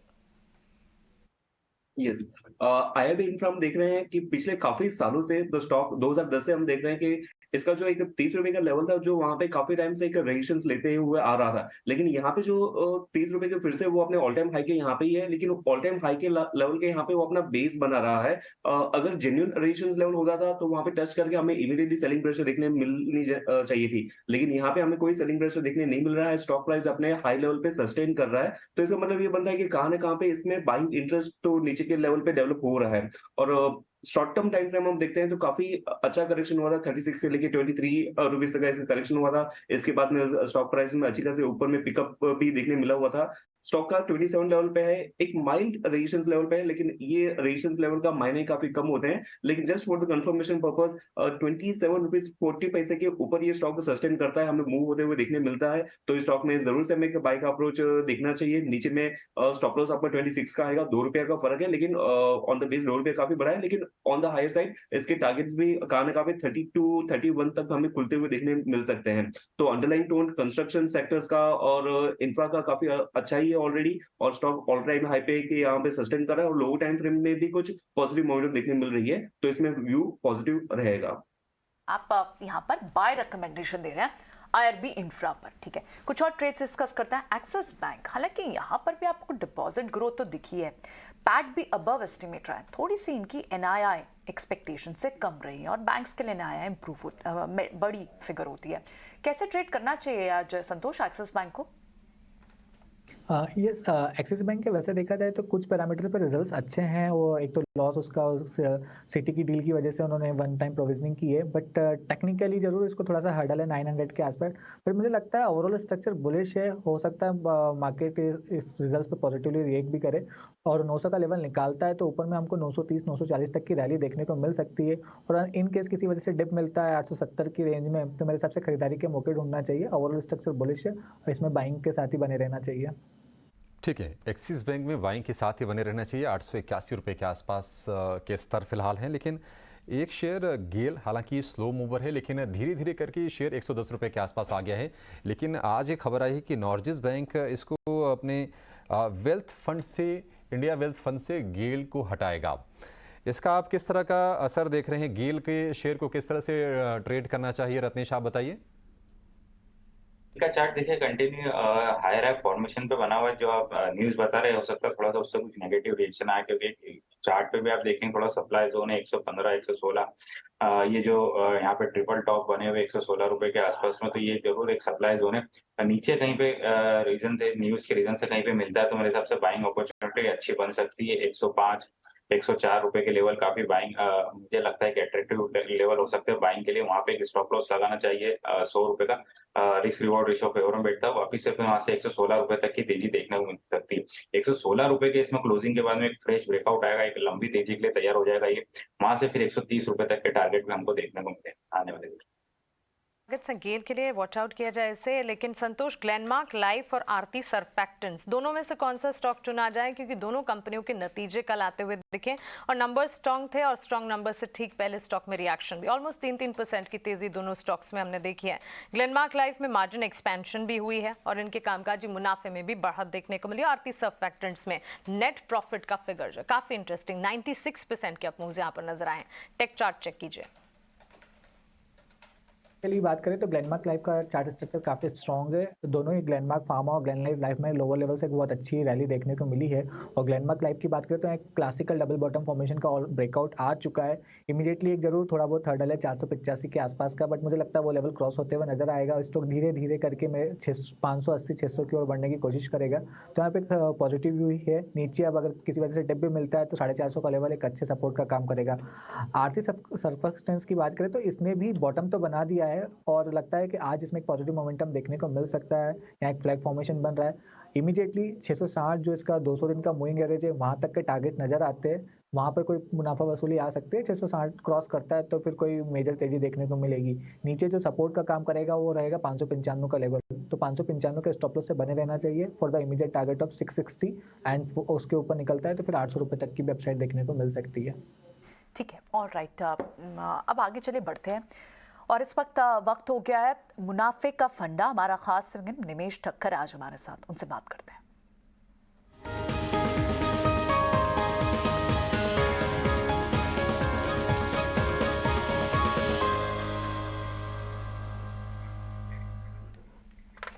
निमेश बताएं कौन से स्टॉक्स हैं जहां आपको वैल्यू दिख रही है? Very good morning. पहले मेरी जो रिकमेंडेशन है वो एक मिड कैप कंपनी है, ऑटोमोबाइल सेक्टर से जुड़ी हुई है, सानसेरा इंजीनियरिंग। पर्टिकुलरली अगर कंपनी की बात करें तो कंपनी ने हमारा रिसेंटली डिफेंस और एरोस्पेस के लिए नए प्रोडक्ट डेवलप किए हैं और उसका सप्लाई भी स्टार्ट कर दिया है। कंपनी जो है वो पर्टिकुलरली लाइट वेट एल्यूमिनियम और स्पेशल स्टील प्रोडक्ट के अंदर जो है वो काम कर रही है और जो पर्टिकुलरली जो यूज होता है वो ईवी स्पेस के अंदर, इलेक्ट्रिक व्हीकल के अंदर जो है वो ज्यादा यूज होता है। कंपनी को टाटा मोटर से रिसेंटली ऑर्डर भी एक बड़ा ऑर्डर मिला है और अगर देखें कि इंडियन ऑटोमोबाइल के अंदर अभी हम लोग एक ग्रोथ देख रहे हैं और नए मॉडल की डिमांड ज्यादा दिख रही है, तो कंपनी यहाँ से बेटर कर सकते हैं ऐसा मुझे लग रहा है। सेकंड देखिए, एक्सपोर्ट के अंदर भी कंपनी के मैनेजमेंट ने गाइडेंस दिया है कि अराउंड 35-40% के आसपास एक्सपोर्ट ग्रोथ कर सकते हैं। तो मुझे लग रहा है कि ऑल ओवर कंपनी पिछले एक साल से देखे तो एक रेंज के अंदर घूम रही है, 740 के आसपास स्टॉक ट्रेड कर रहा है और अराउंड 4,000 करोड़ की मार्केट कैप है। तो मुझे यहाँ से लग रहा है कि ऑटोमोबाइल स्पेस के अंदर हम लोग एक बुलिश आउटलुक रख रहे हैं। तो सांसेरा इंजीनियरिंग में अगले 1 से 1.5 साल में एक अच्छा ग्रोथ देखने को मिल सकता है। मुझे लगता है 850 के टारगेट प्राइस से 6 से 9 महीने के लिहाज से सांसेरा इंजीनियरिंग के अंदर जो है वो इन्वेस्टमेंट करना चाहिए। तो पहली पिक मेरी सांसेरा इंजीनियरिंग थी। सेकंड पिक मेरी जो है वो Mahindra and Mahindra financial services की है। अगर इसके अंदर आप देखें तो कंपनी का जो बिजनेस मॉडल है वो पर्टिकुलरली सेमी रूरल और रूरल सेगमेंट के अंदर जो है वो कंपनी बिजनेस करती है in area of auto, SME and used vehicle.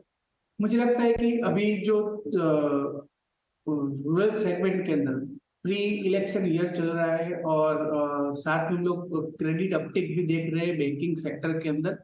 तो दोनों लिहाज से मुझे लगता है कि रूरल सेक्टर जो है वो अच्छा परफॉर्म कर सकता है और कंपनी ने पर्टिकुलरली जो एसएमई सेगमेंट के अंदर भी जो फाइनेंस स्टार्ट किया है उससे उसका AUM ग्रोथ भी बढ़ेगा। तो Mahindra and Mahindra financial services 6 to 9 month के लिहाज से मुझे लगता है कि खरीद करना चाहिए। अभी 260 के आसपास स्टॉक का प्राइस ट्रेड कर रहा है। मुझे लग रहा है 340 का टारगेट प्राइस अगले 6 से 9 महीने में दिख सकता है। तो Mahindra and Mahindra financial services और सांसेरा इंजीनियरिंग, ये 2 चीज के अंदर मैं खरीदी करने की सलाह दूंगा। ठीक है, सांसेरा इंजीनियरिंग और महिंद्रा एंड महिंद्रा फाइनेंशियल, ये है निवेश की तरफ से मुनाफे का फंडा। निवेश, एक छोटा सा व्यू ना आप जरा कैपिटल गुड्स वाले स्पेस पर भी शेयर कर लीजिए अगर किसी को चूज करना हो, क्योंकि हम देख रहे हैं कि ABB, सीमेंस, L&T को भी अगर उसमें हम जोड़ दें तो एक बढ़िया तेजी बनी हुई है। आपको अगर एक स्टॉक उसमें से अगर किसी को रेकमेंड करना हो तो आपकी तरफ से कौन सा शेयर होगा? देखिए, कैपिटल गुड्स के अंदर अभी अच्छा, जैसे इकोनॉमी भी रिवाइवल हो रही है और पर्टिकुलरली इंडिया एक अच्छा परफॉर्म कर रही है। मुझे लग रहा है अगर कोई डिफेंसिव प्ले करना चाहता है तो L&T का स्ट्रक्चर काफी स्ट्रॉन्ग दिख रहा है और L&T के अंदर जिस तरह से रिजल्ट आ रहा है और कंपनी डे बाय डे नए ऑर्डर जो है ऑर्डर बुक के अंदर एक्सपांशन हो रहा है, L&T जो है वो मेरी प्रीफर पिक है ऑन लार्ज कैप साइड। चलिए निवेश, शुक्रिया आपका मुनाफे का फंडा कॉल्स आपके देने के लिए और साथ ही L&T पर भी अपनी राय। ऑटो कंपोनेंट्स पर लगातार हमारे टेक्निकल एक्सपर्ट्स, फंडामेंटल एक्सपर्ट्स का पॉजिटिव नजरिया हम देख रहे हैं। इन स्पेस पर खास नजर होनी चाहिए, लेकिन सीमेंट पैक पर भी एक नजर दौड़ानी चाहिए, क्योंकि सीमेंट में हमने देखा है कनेक्टिंग सेक्टर के तौर पर सीमेंट और रियल एस्टेट में अच्छा एक्शन तो दिखता ही है। और सीमेंट मेजर्स की अगर बात करें, सीमेंट मेजर्स के अलावा मिड कैप सीमेंट प्लेस भी हैं जहां पर एक मजबूती नजर आती है। सीमेंट मेजर्स के तो इनफैक्ट नतीजे आए और अल्ट्राटेक सीमेंट इनफैक्ट ACC के नतीजे जो आए वो कमजोर रहे, अनुमान से भी कमजोर थे नतीजे और कंपनी के मुनाफे में 40% की गिरावट देखने को मिली। रोहन, आपसे जानना चाहेंगे, आज अल्ट्राटेक सीमेंट के नंबर्स आने वाले, एक्सपेक्टेशंस तो हैं कि सेल्स के फ्रंट पर एक 19-20% की बढ़ोतरी हो सकती है, हालांकि अल्ट्राटेक से भी मुनाफे में गिरावट की ही गुंजाइश है। कैसे देख रहे हैं सीमेंट पैक को आप?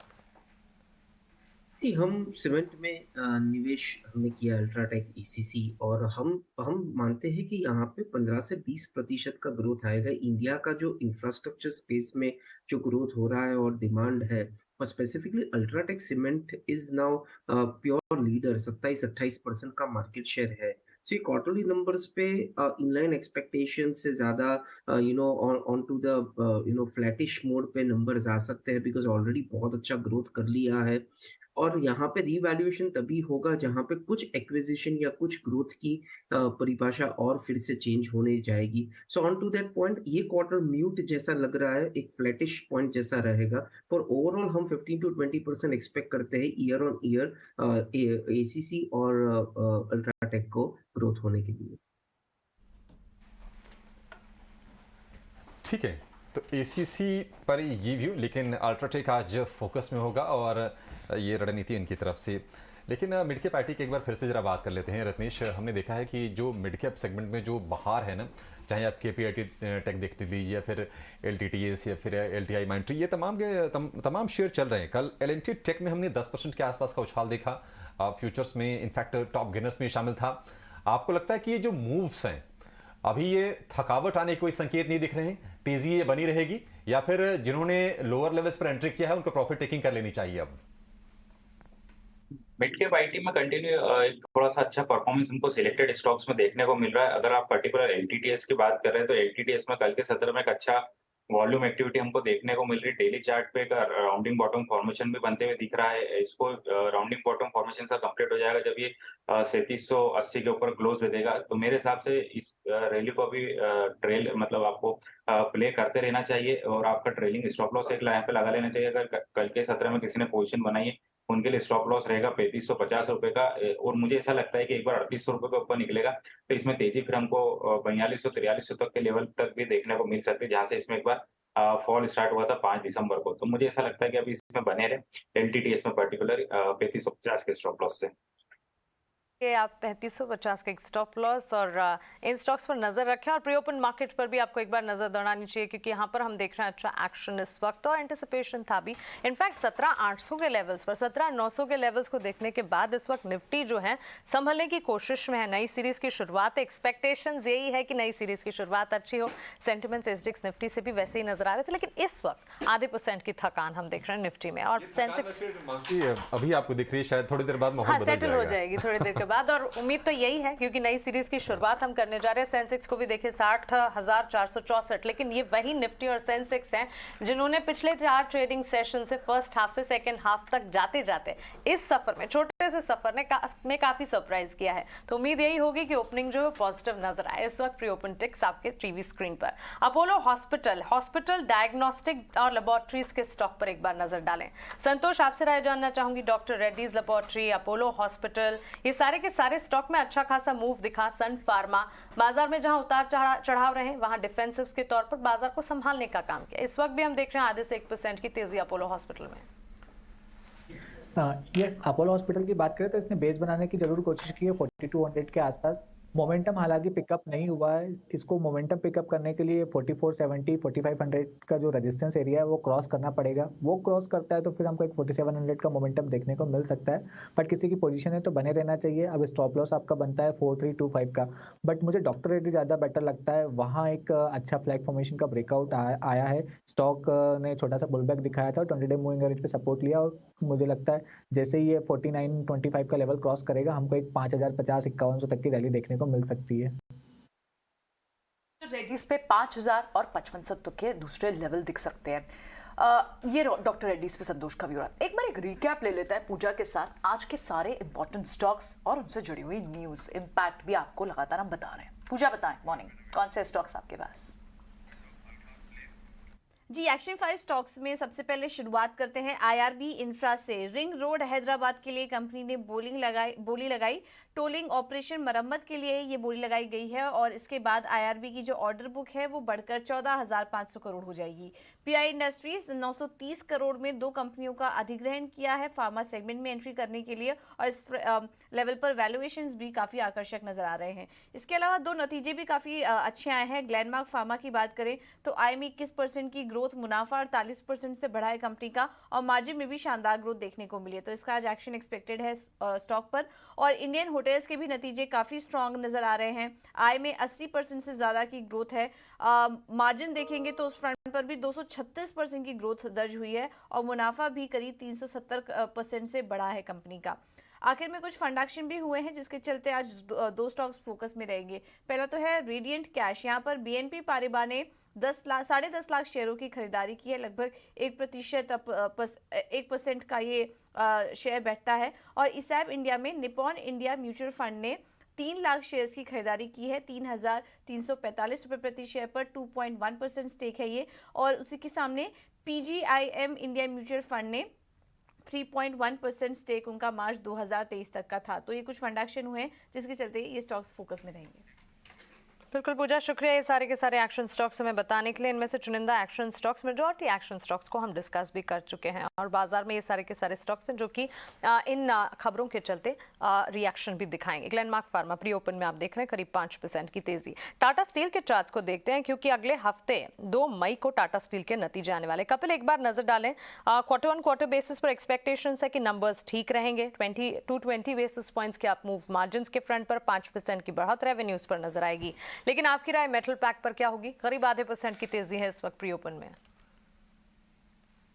यस मानसी जी, तो मेटल सेक्टर का जैसे हमने पहले भी डिस्कस किया होगा कि एक आईटी सेक्टर है और एक मेटल सेक्टर है, थोड़ा सा इनडेसिसिव मोड में लग रहा है। उसमें भी जो फेरस स्टॉक्स हैं जैसे कि टाटा स्टील हो गया, जेएसडब्ल्यू स्टील हो गया, वो काफी एक साइडवेज मोमेंटम में है। ऑफ कोर्स यहाँ पे कुछ एक अभी तक पॉजिटिव ऑप्टिमिज्म तो हमें देखने नहीं मिला हुआ है, काफी टाइट कंसोलिडेशन पैच में देखने मिल रहे हैं। स्टॉक की वेरी शॉर्ट टर्म रेंज हम यहाँ पे देखते हैं तो 104 से 105 नीचे में होती है और 110 के लेवल के ऊपर में होती है। ब्रॉडर रेंज आपका 110 और 100 रुपए से 110 का रहा हुआ है। तो इस पर्टिकुलर रेंज में स्टॉक ने ऑलमोस्ट आई थिंक 2 से 3 महीना स्पेंड किया हुआ है। तो इसमें बाय ट्रिगर आपका तभी ट्रिगर होगा जब भी वो अपने रेजिस्टेंस लेवल को ब्रीच करने के लिए सक्षम हो जाए, और उसका एक रेजिस्टेंस लेवल है 110 के लेवल के ऊपर आता है। लेकिन हाल फिलहाल मेटल स्टॉक, खास करके फेरस मेटल स्टॉक, काफी साइडवेज में ही लग रहे हैं। मेटल स्टॉक्स पर एक व्यू आप कपिल दे रहे हैं, ठीक है, ऑलराइट। बढ़ते हैं आगे। अब हमारे साथ शरद बने हुए हैं।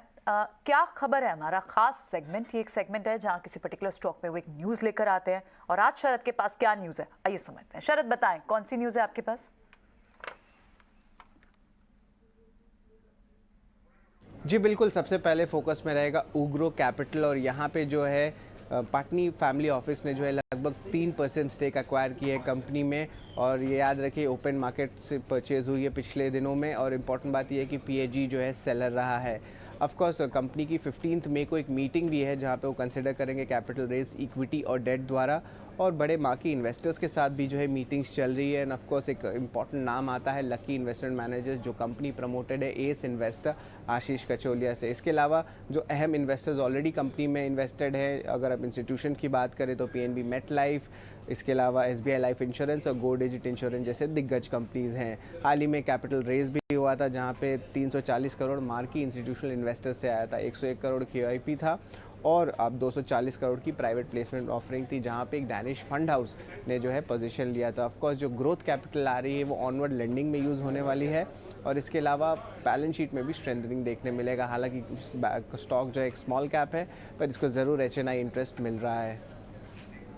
HNI इंटरेस्ट, शुक्रिया शरद। यूग्रो कैपिटल, क्या खबर है सेगमेंट में, आज हमारी तरफ से ये शेयर, और आप देखिए करीब 0.25% तक की मजबूती प्री ओपन में यूग्रो कैपिटल में नजर आ रही है।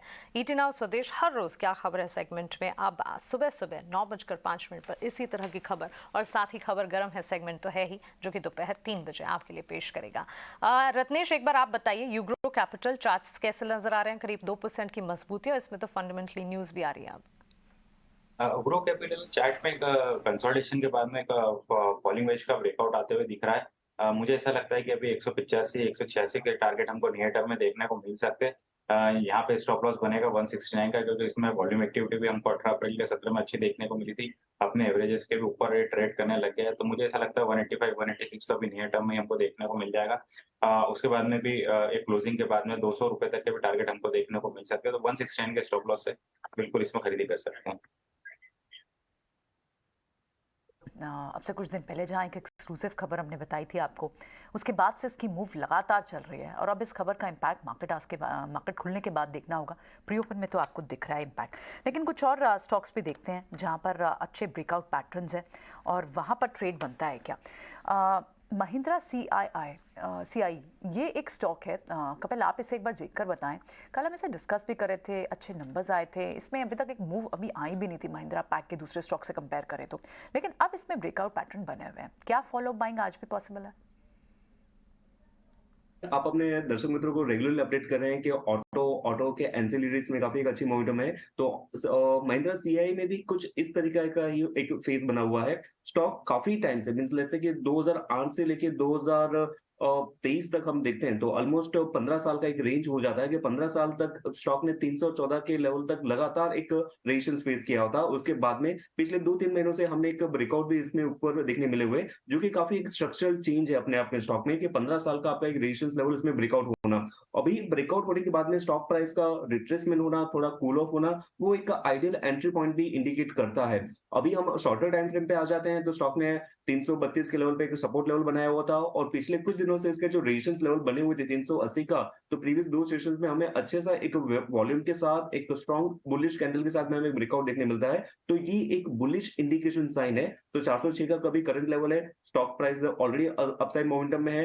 तो short term to medium term traders जो होते हैं तो ऑफकोर्स इस स्टॉक को एज अ बाय कैंडिडेट देख सकते हैं, और नीचे में थोड़ा सा स्टॉप लॉस ज्यादा हो सकता है 380 का from the very short term trading perspective, लेकिन ये एक आइडियल स्टॉप लॉस है, उस स्टॉप लॉस के साथ में स्टॉक को होल्ड कर सकते हैं। इमीडिएट हाई इसका 460 का आता है, but looking at a broader structure काफी पॉसिबिलिटी अच्छी बनती है कि वो 460 के लेवल्स भी आने वाले कुछ दिनों में, यानी of course it will take a time, लेकिन 460 के लेवल्स भी हमें ब्रेकआउट होते हुए देखने मिले। है महिंद्रा सीआई पर। एसबीआई कार्ड्स कंपनी के नतीजे आज आने वाले हैं। संतोष, नतीजों से पहले हरे निशान के साथ स्टॉक में ट्रेड है, नंबर से पहले क्या कॉशियस स्टांस या फिर कोई ट्रेड बनता है? एसबीआई कार्ड की बात करें तो इसने स्टॉक ने काफी अंडर परफॉर्म किया है, लेकिन अब स्टॉक कहीं ना कहीं एक बॉटम आउट होते दिख रहा है। स्टॉक ने एक डबल बॉटम फॉर्मेशन का ब्रेकआउट दे दिया है, तो चार्ट स्ट्रक्चर तो बुलिश है। चार्ट स्ट्रक्चर के हिसाब से मुझे लगता है 820 तक की रैली देखने को मिल सकती है, वहां जाके कोई मुनाफा वसूली आ सकती है। तो फॉर टाइमिंग खरीदारी का रुख रखना चाहिए। नीचे आपका स्टॉप लॉस रहेगा 770 का। दूसरे जो मिड कैप आईटी स्टॉक्स चल भी रहे हैं और नंबर्स तो हालांकि एलटीआई या विप्रो यहाँ पर अच्छे नहीं आए, लेकिन नैस्डैक में जिस तरह की रीबाउंड्स है, क्या टेक्नोलॉजी स्टॉक्स पे एक बार के लिए नजर होनी चाहिए रत्नेश आज?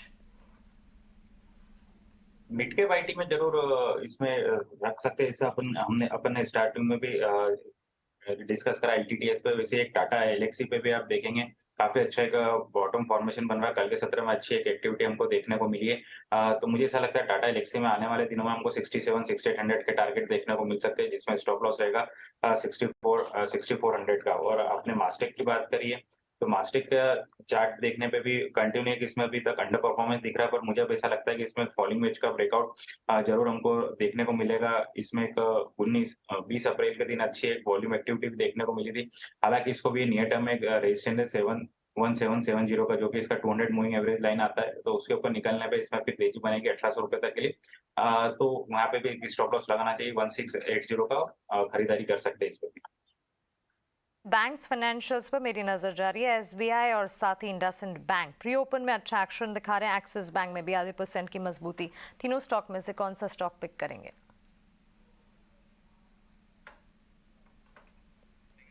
Kapil, banks, SBI, axis bank.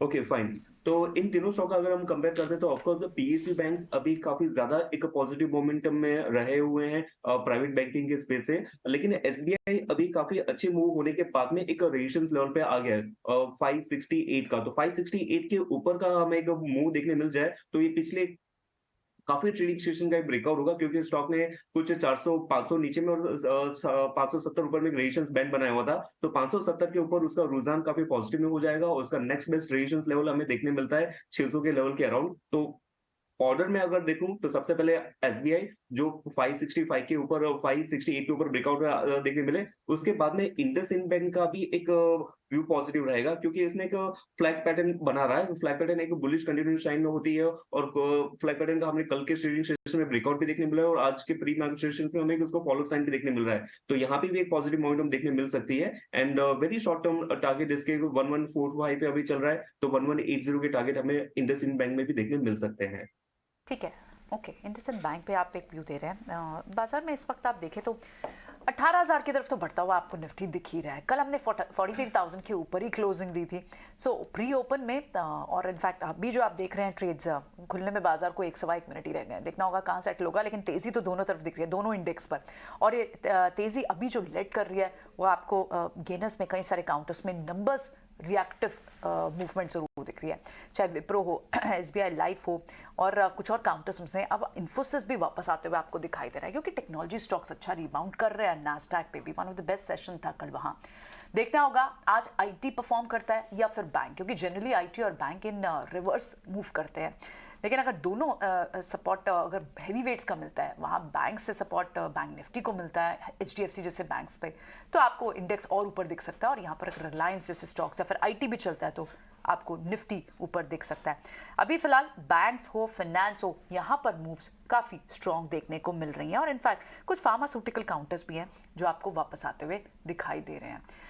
देखना होगा, इंटरेस्टिंग होगा, वॉच आउट करना। लेकिन इस वक्त मेटल्स में हिंडाल्को जैसे कुछ काउंटर्स हैं और पावर में एनटीपीसी जैसे कुछ काउंटर्स भी हैं जहां पर आपको क्लियरली मूव दिख रही है। चलिए अभिषेक के पास सीधा चलते हैं, आप मार्केट ओपनिंग उनके साथ समझते हैं। जी शुक्रिया प्रियंका। तो बाजार की बस शुरुआत होने की तैयारी है और इस हफ्ते लगातार हमने 4 दिन तेजी देखी और उम्मीद ये कर रहे हैं कि आज जो प्री ओपन टिक जो सेटल हुए हैं वो तेजी की तरफ ही इशारा कर रहे हैं। हालांकि धीरे धीरे करके बाजार ऊपर गया और पूरे हफ्ते में तकरीबन 300 अंकों के आसपास की तेजी निफ्टी में हमें देखने को मिली है। शुरुआत हो गई है बाजार की और आप देखिए बाजार में गेंस के साथ शुरुआत हुई है, बढ़त के साथ शुरुआत हुई है। हालांकि खुलने के साथ ही थोड़ी सी प्रॉफिट टेकिंग हम देख रहे हैं। 17,936 का स्तर आपको निफ्टी पर दिखेगा, हल्के से गेंस वहां पर है। और निफ्टी बैंक की बात करें तो 43,049 का स्तर, हल्की सी तेजी वहां पर भी हमें देखने को मिल रही है। अब सीधे स्टॉक्स का रुख करते हैं, नतीजों से शुरुआत कर लेते हैं। विप्रो के कमजोर नतीजे आए थे लेकिन शेयर में हम तेजी देख रहे हैं विप्रो में तकरीबन 2.5% के आसपास की। और उसकी वजह यह है कि नतीजे भले ही कमजोर थे लेकिन जो 12,000 करोड़ रुपए के बायबैक का ऐलान किया है कंपनी ने, वो भी 440 रुपए के भाव पर, उससे कहीं ना कहीं सपोर्ट आ रहा है। लेकिन दूसरी तरफ टेक महिंद्रा, वहां पर हम देख रहे हैं कि तेजी का माहौल वहां पर भी, हल्की सी तेजी हमें वहां पर भी देखने को मिल रही है। अगर हम निफ्टी के बाकी स्टॉक्स की बात करें तो Apollo hospital, UPL, Adani enterprises ये 1% के आसपास की तेजी के साथ कारोबार कर रहे हैं। और इसके अलावा टीसीएस, एसबीआई लाइफ, इन्फोसिस, यहां पर भी तेजी है। यानी कि आईटी में जो तेजी बनी थी वो तेजी बरकरार है और आज हम विप्रो और टेक महिंद्रा को भी उसमें पार्टिसिपेट होते हुए देख रहे हैं। लेकिन दूसरी साइड पर अगर हम गिरने वाले शेयरों की बात करें तो ओएनजीसी में 2% के आसपास की कमजोरी है।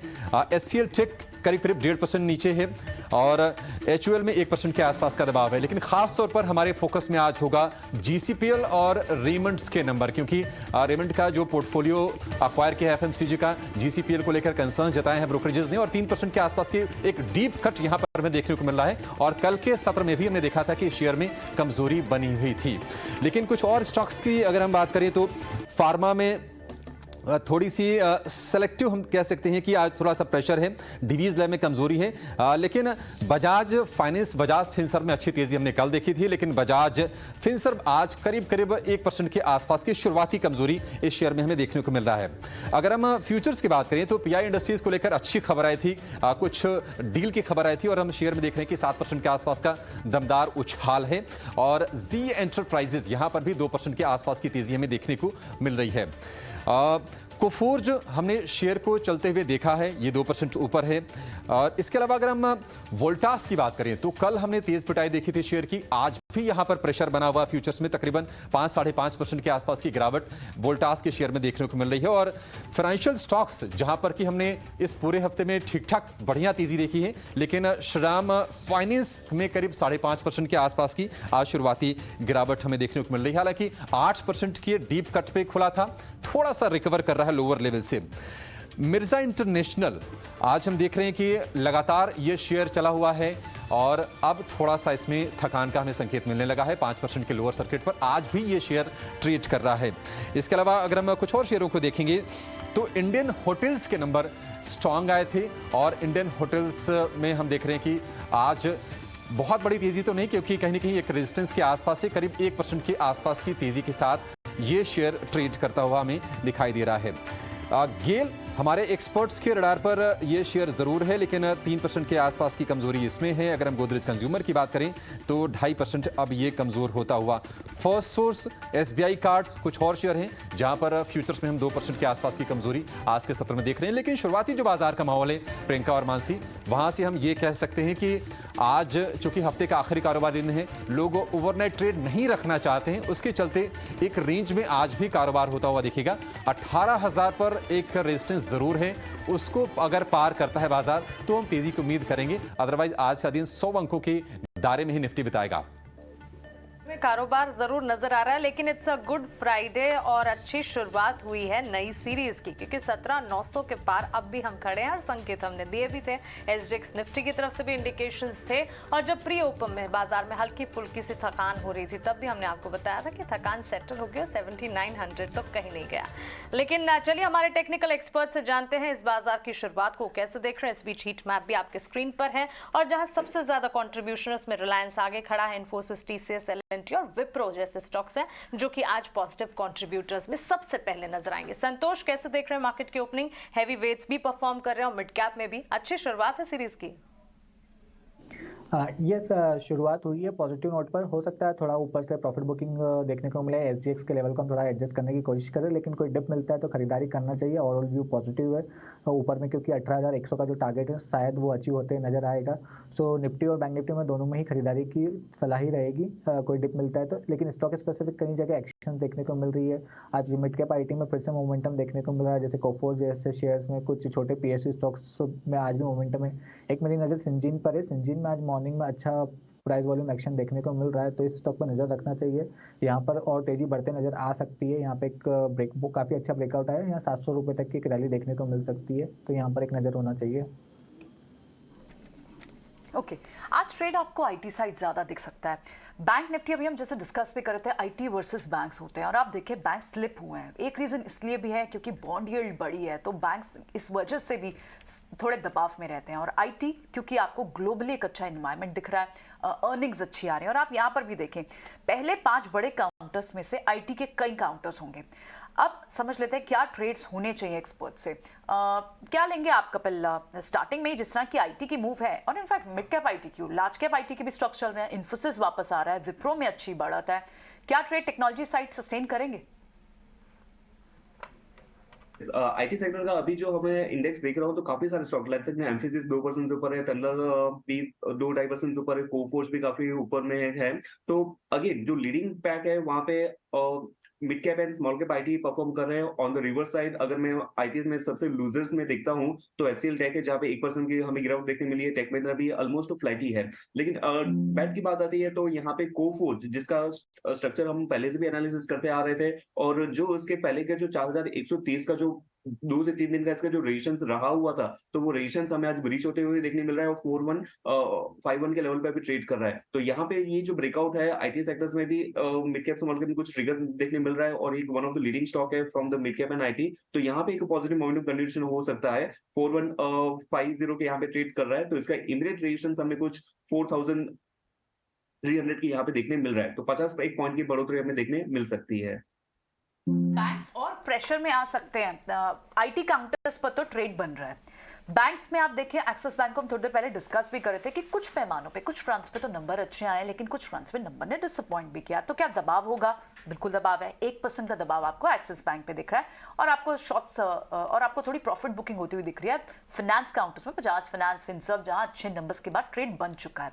क्या फर्दर शॉर्ट ट्रेड आप क्रिएट करेंगे एक्सिस बैंक पे, या फिर कोई और बैंक पसंद आएगा यहाँ से कपिल? यस, कि अभी जो हम देख रहे हैं कि फाइनेंशियल स्पेस है पूरे जो फाइनेंशियल सेक्टर, तो यहाँ पे Shriram transport finance, Motilal, Finserv, SBI card, axis bank में सबसे ज्यादा सेलिंग प्रेशर में देखने मिल रहा है। एसबीआई जो एक्सिस हम बैंक देख रहे हैं तो उसका जो रिएक्शन है, ओवरऑल स्ट्रक्चर इसका काफी अच्छा ही है। 890 का जो इसका रेजिस्टेंस लेवल था, वहां पे 3 दिनों से लगातार एक पॉज देखने मिला था, और जो 3 दिन का लो था उसका 870 का, तो वो हमें जस्ट वहां के ब्रेकआउट कर रहा है। तो rather than creating a short position, axis bank में थोड़ा सा और नीचे मिला है, 860 से लेके 840 के बीच में अगर मुझे कुछ वहां पे रिवर्सल साइन देखने मिलेगा, I will look at an buy opportunity, क्योंकि मार्केट का ओवरऑल ट्रेंड पॉजिटिव में है। बैंकिंग स्टॉक्स आपके लीड कर रहे हैं, थोड़ा सा सेलिंग प्रेशर है रिजल्ट की वजह से, लेकिन वो थोड़ा सा ज्यादा स्ट्रेच हो जाए 840 से लेके 860 के बीच में, तब वहां पे मेरा एक बाय अपॉर्चुनिटी के लिए मैं प्रीफर करूंगा, क्योंकि मार्केट को अंडरलाइन टोन के साथ में मैं जुड़ना चाहूंगा। तो चलिए, ये राय इस वक्त आपको बैंक्स फाइनेंशियल्स पर, लेकिन कुछ और स्पेसेस जहां पर एक्शन दिख रहा है उनकी बात करते हैं अब। और क्योंकि फ्राइडे है तो होटल्स और लीजर स्पेस को नहीं भूलना चाहिए। रोहन, होटल्स और साथ ही एविएशन प्लेस या फिर लीजर में मल्टीप्लेक्सेस जो हैं, इस थीम पर आपसे चर्चा करना चाहूंगे। और इसमें जब हम बात कर रहे हैं तो इंडियन होटल्स से ही शुरुआत होगी, क्योंकि इंडियन होटल्स पर आए दिन हम देख भी रहे हैं पॉजिटिव ब्रोकरेज रिपोर्ट्स भी आ रही हैं। 412 तक के लक्ष्य सुझाए जा रहे हैं। मॉर्गन स्टैनली की ताज़ा रिपोर्ट का अगर माने तो उनका ये कहना है कि स्ट्रॉन्ग ब्रांड फ्रेंचाइज को कंपनी जो है वो लेवरेज करने की कोशिश कर रही है। बिजनेस मिक्स में जो बदलाव है वो कंपनी के लिए काफ़ी पॉजिटिव है। एसेट लाइट ग्रोथ और साथ ही न्यू बिजनेस सेगमेंट्स जो की ड्राइवर्स हैं। कैसे देख रहे हैं आप होटल स्पेस को, लीजर स्पेस को? क्योंकि इन दिनों हम देख रहे हैं काफी हद तक ये स्पेस है, ये सेगमेंट है, जैसे पोर्टफोलियो के रडार पर रखने वाले स्टॉक्स कई सारे बन रहे हैं। या ऑफ कोर्स होटल्स बहुत बढ़िया कर रहे हैं। आप निजी जब आप निजी होटल्स में भी बाय करो तो होटल्स इतने एक्सपेंसिव हो गए हैं जो कंपैरेटिवली लास्ट कोविड के पहले थे उससे एटलीस्ट डबल टू अपसाइड हो गए। मैं बहुत टाइम बोलता हूँ कि कार्टेल क्रिएट किए होटल वाले ने कि सस्ते होटल्स तो रूम्स देने ही नहीं है, and that is the fact के जो होटल्स में हो रहे हैं। तो होटल में बहुत बड़ा रीरेटिंग पॉसिबल है और हमने इंडियन होटल से चालू किया, रिजल्ट्स भी बहुत अच्छा आया, posted the highest profit of their lifetime। और ये आगे जाके भी बहुत अच्छा करेगी बिकॉज प्राइसिंग बहुत बड़ा इशू था, जो प्राइसिंग वो क्लियर है। और पूरा होटल आप कभी भी जाओ 80 to 90% होटल्स पैक होते हैं और एक्सट्रीमली डायनेमिक फेयरिंग पे काम हो रहा है। तो होटल्स पे बहुत ज्यादा बुलिश है और इसमें अगर इंफ्रास्ट्रक्चर का स्टेटस अगर दिया जाए होटल्स को तो फिर आप ये देख सकते हो कि ये डिकेड का one of the best performing sector hotel हो सकता है। एविएशन की बात करें तो एविएशन में ऑफ कोर्स इंडिगो को छोड़ के कोई किसी के साथ बात करने का कोई पॉइंट है नहीं। पर ऑन दैट स्पेस स्टिल हम 2 से 3 क्वार्टर देखेंगे इंडिगो का स्ट्रक्चरल चेंज क्या आ रहा है, नंबर्स में क्या चेंज आ रहा है, फिर ही इन्वेस्ट करेंगे। बहुत बढ़िया कंपनी है। पर जब आप एयर एशिया और कोई भी कंपनी से आप ट्रैवल करते हो तब आपको इंडिगो की जो रिस्पेक्ट होती है वो बहुत बढ़ जाती है, and that is where IndiGo का जो मैनेजमेंट है वो इंडिया का सबसे best and more than 60% market share. और जब आप बात करते हो एंटरटेनमेंट की तो वहां पे मुझे ऐसा लगता है कि still we are very negative on to it. बहुत बड़ा यूजर इंटरफेस चेंज आ रहा है। हम कितना भी बोले कि आज भी थिएटर में लोग जाएंगे, पर आज हमारा ही यूज देख ले कि कोविड के पहले हम कितने थिएटर्स में जाते हैं और आज कितने जाते हैं। तो बहुत फैक्ट ऑफ एंटरटेनमेंट का बहुत एक टेस्ट बदल गया है, जहाँ पे हम एंटरटेनमेंट या लीजर्स और specifically on to the theatres हम नेगेटिव है। So positive on to hotels, positive on to airlines, but negative on to the entertainment side. Absolutely on that positive note Rohan, आपका शुक्रिया हमारे साथ जुड़ने के लिए और बाजार पर अपना फंडामेंटल एनालिसिस हमारे साथ शेयर करने के लिए। Your views are precious to us. Thank you so much. Have a nice day and a nice weekend. चलिए आगे बढ़ते हैं और एक और स्टॉक सिंजीन इंटरनेशनल पर नजर डालते हैं। और संतोष, सिंजीन इंटरनेशनल के चार्ट्स देखिए, 5% की तेजी इस वक्त हम देख रहे हैं। कंपनी के नतीजे हाईएस्ट एवर अर्निंग शो कह सकते हैं, क्योंकि revenues above estimate, EBITDA above estimate, मुनाफे के फ्रंट पर भी अनुमान से ज्यादा मजबूती देखने को मिली और स्टॉक पर भी इसका रिएक्शन है। आपकी राय क्या होगी? इस लास्ट में मैंने सिंजीन ही डिस्कस किया था कि मेरी नज़र सिंजीन पर है। इसमें एक बहुत अच्छा वॉल्यूम ब्रेकआउट आया, स्टॉक में मोमेंटम आ गया है और मुझे लगता है मोमेंटम आगे भी जारी रहेगा। जो इमीडिएट रेजिस्टेंस है 682 का, वो क्रॉस होते से ही मुझे लगता है इसमें 700 के ऊपर के टारगेट नजर आएंगे, क्योंकि स्टॉक में बहुत स्ट्रॉन्ग मोमेंटम बना हुआ है। और आई वोंट बी सरप्राइज कि ये तेजी शायद इसमें एक बड़ी तेजी बने आने वाले पोजिशनल बेसिस पे, स्टॉक 1000 के लेवल भी टेस्ट कर ले आने वाले समय में। तो मेरे हिसाब से एज ट्रेडर और ऐसा थोड़ा सा पोजिशनल व्यू तो बने रहना चाहिए। नीचे अब 650 का एक अच्छा बेस बन चुका है, उसके नीचे आने के चांसेस अभी कम नजर आते हैं। तो 6.5 के स्टॉप लॉस के साथ पोजिशनल बेसिस पे बने रहिए। ऊपर में आपको 800 से 1000 रुपए तक की भी अपसाइड देखने को मिल सकती है। ओके, तो ये तो रही सिंजीन पे बात। पोस्ट से नंबर्स भी इसमें अच्छा एक रिएक्शन दिख रहा है, लेकिन इंडस टावर को भी आप एक बार चेक करें रत्नेश, इसमें भी एक अच्छी मूव है पिछले कई दिनों से। इसके नंबर्स आने हैं, क्या अब भी ट्रेड बाकी है या मेजर ऑफ द मूव हो गई है? इंडस टावर का देखने पे चार्ट पे हाल फिलहाल में इसे कुछ भी बड़ा मोमेंटम नहीं दिखता है। जो भी थोड़ा बहुत मोमेंटम था, मुझे ऐसा लगता है कि वो निकलेगा। बाकी चार्ट में पूरी तरह से अभी मत दिखाई, तो मेरे हिसाब से अभी इसमें कुछ भी कोई पोजीशन किसी ने बनाई हो तो निकल जाए। बड़ी तेजी की संभावना मुझे इसके अंदर नहीं लगती है। यहाँ से बड़ी तेजी आप नहीं देखते हैं, लेकिन आईटी स्टॉक्स पर तो अच्छा मूव है। इनफैक्ट आप शॉर्ट कवरिंग के अबाउट भी उन स्टॉक्स में देख रहे हैं जहाँ थोड़ी दबाव था शुरुआत में। अब एम्फेसिस जैसे काउंटर्स में भी थोड़ी सी शॉर्ट कवरिंग देखने को मिली, हालांकि अब भी 1.5% नीचे है। लेकिन फर्टिलाइजर काउंटर में आज कुछ स्टॉक्स को वॉच करते हैं। यूपीएल ये ऑलरेडी चल रहा है, लेकिन टाटा केमिकल्स हो, चंबल फर्टिलाइजर हो, क्या ये एक मूव दिखा सकते हैं? अभी तो हरे निशान में आने की कोशिश है टाटा केमिकल्स। इनफैक्ट अब तो 1% तेजी के साथ है। टाटा केमिकल्स पर एक बड़ा डेंट पड़ चुका है, ये ब्रीदर भी बड़ा लंबा ले चुका है। क्या अब ये रेंज के ऊपर आ गया और इसमें से गेन्स बनेंगे? संतोष, टाटा केमिकल की बात करें तो ओवरऑल ट्रेंड तो वीक ही, स्टॉक करेक्ट हुआ है। सपोर्ट के आसपास जरूर है, 920 925 के बीच में इसको बहुत अच्छा सपोर्ट था, वहीं सपोर्ट ले रहा है। मेरे हिसाब से यहाँ से बाउंस बैक होने की गुंजाइश बनती है। ऊपर में आपका 965 से लेके 980 तक एक अपसाइड देखने को मिल सकती है। जो मेजर तेजी आएगी 980 के ऊपर ही आएगी, तो बेटर इसको अवॉइड करे, या अगर कोई ऑलरेडी पोजीशन होल्ड करता है तो 940 के स्टॉप लॉस से होल्ड कर सकता है। प्राइसेस जब घटे थे अभिषेक, उसके बाद आपको याद होगा टाटा केमिकल्स पे एक बड़ी उस दिन 7-8-9% का डेंट आया था, उसके बाद एक रेंज में ही फंसा हुआ है ये। लेकिन दूसरे कुछ और केमिकल काउंटर्स हैं, फर्टिलाइजर काउंटर्स हैं, मूव अच्छी है। लेकिन प्रियंका एक बार ना जरा वोल्टास पे हमें व्यू लेना चाहिए, क्योंकि जो भी महीने भर की आसपास की तेजी थी वोल्टास ने पूरी की पूरी वो गंवा दी है, और हम देख रहे हैं कि अब ये 52 वीक लो की तरफ फिर से बढ़ रहा है। 4% की आसपास की गिरावट आज भी है, कल भी हमने 5-6% के आसपास की भारी गिरावट देखी थी। वोल्टास इसमें रत्नेश, क्या आपको लगता है कि नीचे जरा जाए तो कोशिश करनी चाहिए लेने की, या फिर अभी भी इसमें शॉर्ट के मौके हैं? नहीं, वोल्टास का चार्ट कंटिन्यू लोअर लो फॉर्मेशन पे अभी अपने की एवरेज को टच करा था, पर वहां से भी वापस एक इसमें सेलिंग प्रेशर देखने को मिला है। अपने पुराने प्रीवियस हाई को कभी भी क्रॉस नहीं कर पाता और नया फिर वापस से लो बना देता है। कल के सत्र में भी एक अच्छी वॉल्यूम एक्टिविटी देखने को मिली डाउन साइड में, तो और आज भी एक कल के लो को ब्रेक करके ट्रेड कर रहा है। मुझे ऐसा लगता है कि एक बार ये 740 के लेवल को टेस्ट करेगा, 740 के लेवल को ब्रेक करता है तो वहां से एक नई मंदी देखने को मिलेगी, जो कि 720 710 लेवल के लेवल को लेके जा सकती है। तो मेरे हिसाब से अभी लॉन्ग को तो इसमें अवॉइड करना चाहिए। फ्रेश शॉर्ट करना तो आज के सत्र में जरूर 4% गिरा हुआ, पर कभी भी 740 तोड़ता है तो वापिस एक नया यहाँ पे फ्रेश शॉर्ट ले सकते हैं। वहां पे स्टॉप लॉस लगाएंगे 755 रुपए का, टारगेट रहेगा अपना 710-720 रुपए के। 710-720 के टारगेट से वोल्टास में शॉर्ट के मौके बन रहे हैं। 740 का अगर स्तर टूटता है तो वोल्टास में ये गिरावट और बढ़ सकती है। लेकिन विप्रो इस वक्त डी हाई पर है और 3% के आसपास की शानदार तेजी। नतीजे कमजोर थे, लेकिन बायबैक से पूरा का पूरा सपोर्ट शेयर को मिल रहा है और 12,000 करोड़ रुपए के बायबैक का कंपनी ने ऐलान किया है 440 रुपए के भाव पर, और अगले 8 साल में प्रियंका 45,000 करोड़ रुपए के आसपास के बायबैक कंपनी करने जा रही है। करेक्ट, इससे भी इसमें मोमेंटम तो जो भी निराशा रही होगी नतीजे की, वो पीछे छूट गई। करेक्ट, क्योंकि लोग अब भाव देख रहे हैं, 440 वाले भाव पे नजर है अब तो। हाँ, करेक्ट। लेकिन 440 वाला भाव अभी भी दूर है, अभी तो 385 रुपए के आसपास ट्रेड कर रहा है। लेकिन हमने मोमेंटम देखा है आईटी स्टॉक्स में। संतोष, पिछले कुछ दिनों में विप्रो की आज की तेजी को आप किस तरह से एनालाइज करेंगे? चार्ट्स पर किस तरह से फॉर्मेशन हो रहे हैं, क्या इंडिकेशंस मिल रहे हैं आपको, जरा ये बताइए। और क्या लॉन्ग करके चले मई सीरीज में? यस, विप्रो की बात करें तो कहीं ना कहीं एक बॉटम आउट होने की कोशिश जरूर कर रहा है। पहला जो रेजिस्टेंस आएगा इसको 388 के आसपास आएगा, जो इसका 100 डे मूविंग एवरेज है। अगर ये क्रॉस कर देता है, आज के सेशन में क्रॉस करने में कामयाब हो जाता है, तो ये कंफर्मेशन हो जाएगा कि स्टॉक शायद नियर टर्म बॉटम बना चुका है और ये पॉजिटिव मोमेंटम है। सेलर इसको एज ए सेलिंग अपॉर्चुनिटी नहीं ले रहे हैं, तो मेरे हिसाब से 388 के ऊपर निकलता है तो स्टॉक फिर धीरे धीरे 410-420 की रेंज में जाने की कोशिश करेगा। तो मेरी नजर रहेगी 388 के लेवल पर।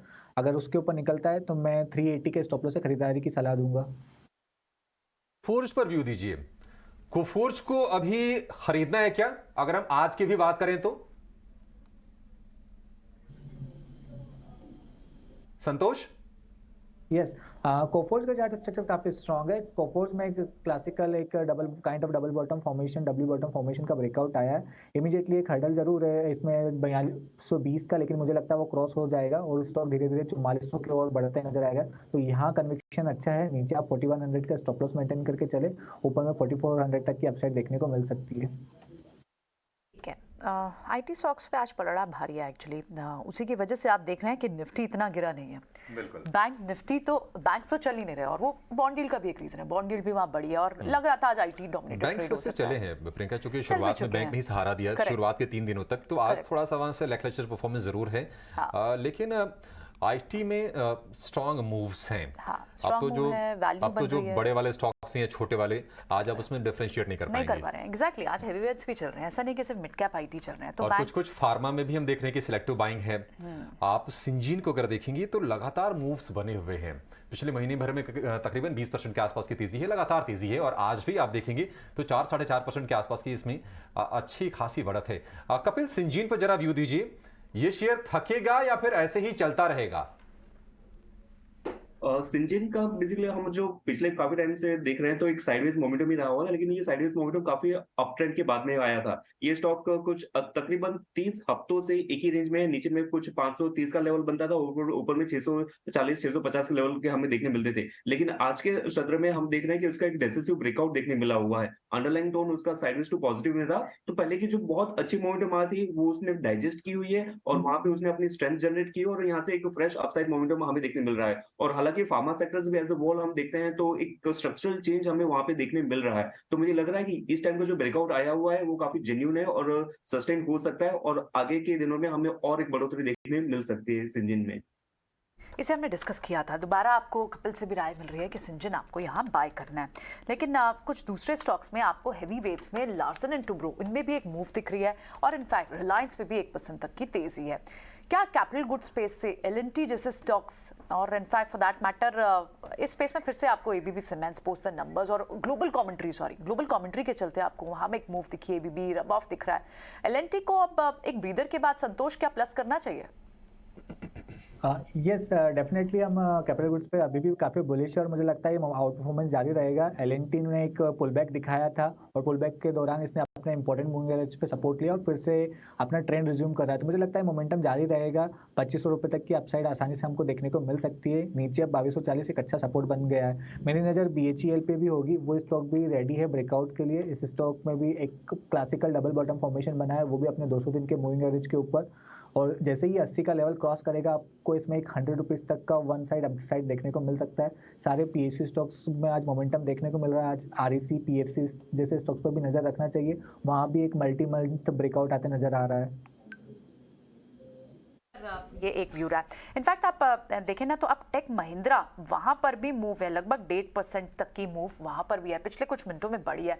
टेक महिंद्रा के नंबर्स ने कुछ पॉइंट्स पे तो अग्री डिसअपॉइंट किया है, लेकिन ये आज ग्लोबली आईटी चल रहा है, पूरा आईटी पैक चल रहा है, लार्ज कैप हो मिड कैप हो, इसी वजह से आप देख रहे हैं। नहीं तो आप अगर इसको Q-on-Q बेसिस पे रेवेन्यूज को देखें, एबिटा मार्जिन को देखें और इनफैक्ट पैट को देखें तो वहाँ थोड़ी सी डिसअपॉइंटमेंट जरूर है। ट्रेड्स और कहाँ दिख रहे हैं? ट्रेड्स अब आपको बजाज ऑटो में भी वापस आते हुए दिख रहे हैं। सो निफ्टी साइड पर ट्रेड ज्यादा रहना होगा बेटर आज के लिए कपिल, या फिर आप एक बार के लिए, आपने तो कहा था अभी पुल बैक पे आप बैंक्स को भी प्लस करेंगे, कौन से लेवल्स वॉच कर रहे हैं आप फिर बैंक्स के लिए? बैंक्स के निफ्टी ने नो डाउट रिट्रेस किया हुआ है, लेकिन अभी तक भी उसके पॉजिटिव टेरिटरी इंटैक्ट ही है। लेट्स से कि मैं इंट्राडे का चार्ट भी देखता हूँ, निफ्टी में 17,920 का लेवल है, यहाँ से थोड़ा बहुत नीचे में रिट्रेसमेंट आता भी है। देन आई फाइंड दैट कि 17,890 का जो रिसेंटली अभी ही लो बना हुआ है वो एक काफी अच्छा सपोर्ट लेवल है। यहाँ पे थोड़ा सा लीवे देता हूँ तो स्टॉक का वेरी शॉर्ट टर्म इंट्राडे के पर्सपेक्टिव से मार्केट एक पॉजिटिव टेरिटरी में रहेगा 70,880 के ऊपर में। तो जहां तक यहाँ पे नीचे में रिट्रेसमेंट देखने मिलता है तो ऑफकोर्स प्राइसेस ऊपर में एक पॉजिटिव टेरिटरी रहेगा। और अभी के टाइम में ऑफकोर्स हम देख रहे हैं कि बैंकिंग में थोड़ा सा एक दबा हुआ है, जैसे कि हमने एक्सिस बैंक में बात किया कि अभी रिजल्ट के बाद में थोड़ा सेलिंग प्रेशर है, तो उसका और थोड़ा सा नीचे आने देते हैं और वहां पे rather than creating short position यहाँ पे हम नीचे के लेवल पे बाय का व्यू देखने मिल सकते हैं। और टेक महिंद्रा जो हम थोड़ी देर पहले बात कर रहे थे, तो टेक महिंद्रा का 200 दिन का कंसोलिडेशन पैच है और उसके नीचे के मूव में चल रहा है। हालांकि ओवरऑल ट्रेंड इसका साइडवेज टू नेगेटिव में ही है, लेकिन इंट्राडे और जैसे हम आज का एक रुख देख रहे हैं कि काफी अच्छा मूव आ रहा है, तो स्टॉक मुझे लग रहा है 1014 पे अभी ट्रेड कर रहा है, तो थोड़ा सा ऊपर में हमें पुल बैक देखने मिल सकता है एक या दो दिन के अंदर 1043 तक। तो यहाँ पे 20 से 30 पॉइंट की अपसाइड मोमेंटम देखने मिल सकती है टेक महिंद्रा पे। 1043 रुपए तक के मूव्स देखने को मिल सकते हैं टेक महिंद्रा में। थोड़ी देर में हम टेक महिंद्रा के मैनेजमेंट से नतीजों पर बातचीत करेंगे और समझेंगे कि आगे को लेकर कंपनी का क्या प्लान है और यूरोप में, अमेरिका में कारोबार किस तरह से चल रहा है और BFSI सेगमेंट जो थोड़ा सा प्रभावित हुआ था वहां पर किस तरह की रिकवरी या फिर किस तरह की स्थितियां अभी पैन आउट होते हुए दिख रही हैं। लेकिन प्रियंका, आप केमिकल स्टॉक्स की बात कर रही थी और आरती सर्फेक्टेंट्स के नतीजे अच्छे आए हैं, उसके दम पर हम देख रहे हैं कि हालांकि छोटी कंपनी है, 600-700 करोड़ रुपए के आसपास का मार्केट कैप इसका है, लेकिन 14% के मूव्स हैं और 14% की आज नहीं, आप अगर पिछले पूरे महीने देखिए तो क्या धमाकेदार तेजी हुई है। लेकिन ये चूंकि हाई बीटा वाले स्टॉक्स होते हैं, बहुत तेजी से चलते हैं, बहुत तेजी से उतनी तेजी से गिरते भी हैं। तो हमने देखा था इसमें 900 रुपए के स्तर थे पहले, वहां से ये शेयर गिरा, फिर से चलने की कोशिश कर रहा है। एक महीने में 60% की तेजी है। आरती सर्फेक्टेंट्स, रत्नेश क्या सलाह आप देंगे आरती सर्फेक्टेंट्स पर? अवॉइड कर दें क्या? बहुत तेजी हो गई अब तो। आरती सर्फेक्टेंट्स से जरूर आज गैप अप, काफी गैप अप खुला है, 200 मूविंग एवरेज के अपने लाइन के ऊपर खुल गया है। फॉलिंग वेज का ब्रेकआउट भी इसमें देखने को मिल रहा है और उसके साथ ही 11 अप्रैल को भी एक अच्छी वॉल्यूम एक्टिविटी हमको देखने को मिल गई। हालांकि आज के सत्र के लिए तो काफी ऊपर खुल गया है, तो आज के इंटरडे के लिए थोड़ा सा डिफिकल्ट रहेगा, बट अभी भी पोजिशनल मुझे ऐसा लगता है कहीं पे भी थोड़ा सा डीप में 670-660 के आसपास मिलता है तो वहां पे जरूर बाय करना चाहिए। ऊपर में इसके टारगेट हमको आने वाले दिनों में 790 तक देखने को मिल सकते हैं और स्टॉप लॉस रहेगा 620 का, पर थोड़ा सा डीप का इंतजार करें।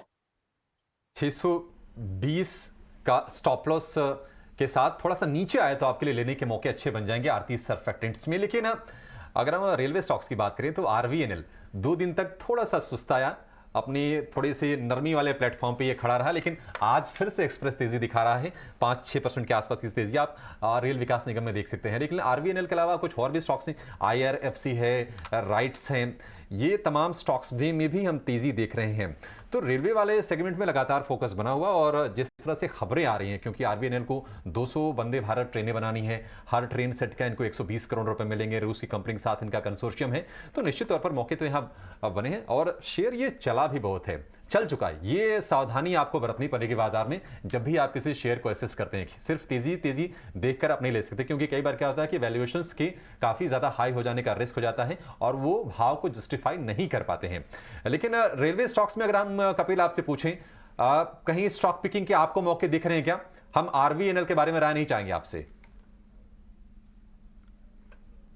सो आरवीएनएल जी कपिल, आरबीएनएल को छोड़ दें अगर, क्योंकि बहुत तेजी इसमें हो गई है, कहीं और मौके हैं क्या? जी आरबीएनएल के तो अच्छे काफी एक मोमेंटम में हमें देखने मिल रहा है। इसके साथ में आईएफएससी का जो स्टॉक था आईआरएफएस, तो वहां पे भी एक पॉजिटिव मोमेंटम हमें ऑलरेडी देखने मिल चुके हैं। राइट्स एक स्टॉक है जहां पे स्टॉक का जो मोमेंटम हमें देखने मिला हुआ है वो काफी सलीके से देखने मिला हुआ है कि it is not like that कि एक ही साइड में उसने मूव किया हुआ है। स्टॉक का अगर मैं हाई टाइम फ्रेम चार्ट देखता हूं तो बहुत अच्छा उसने बेस बनाया था, 225 से 330 काफी सालों के लिए उसका ब्रेकआउट हुआ था। ब्रेकआउट होने के बाद में जब ये स्टॉक रिटेस्ट करता है और रिटेस्ट करने के बाद में जो उसकी मोमेंटम आती है तो उस मोमेंटम की रिलायबिलिटी, जेन्युइनिटी काफी अच्छी होती है। तो राइट्स एक स्टॉक है जहां पे एक अच्छा एक व्यू बनेगा पॉजिटिव में from a longer term perspective.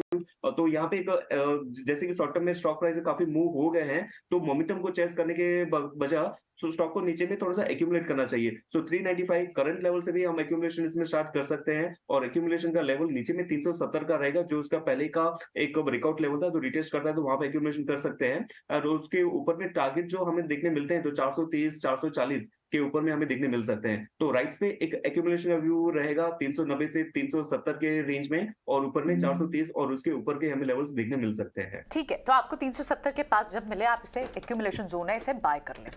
ऊपर की लेवल्स अब भी बाकी हैं राइट्स पर, ठीक है। ये तो हुई बात रेलवे स्टॉक्स की, लेकिन टेक महिंद्रा के नंबर्स आए और अब हमारे साथ मैनेजमेंट है। टेक महिंद्रा के सीएफओ रोहित आनंद हमारे साथ हैं।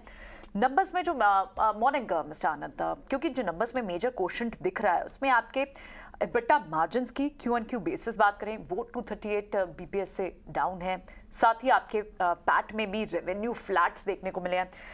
बड़े रीजन क्या है? क्योंकि प्रेशर मार्जिन्स पर रीनेगोशिएशंस की वजह से दिख रहा है, या फिर रैम डाउन्स, क्योंकि कई सारी डील्स में बदलाव तो हुए थे पीछे।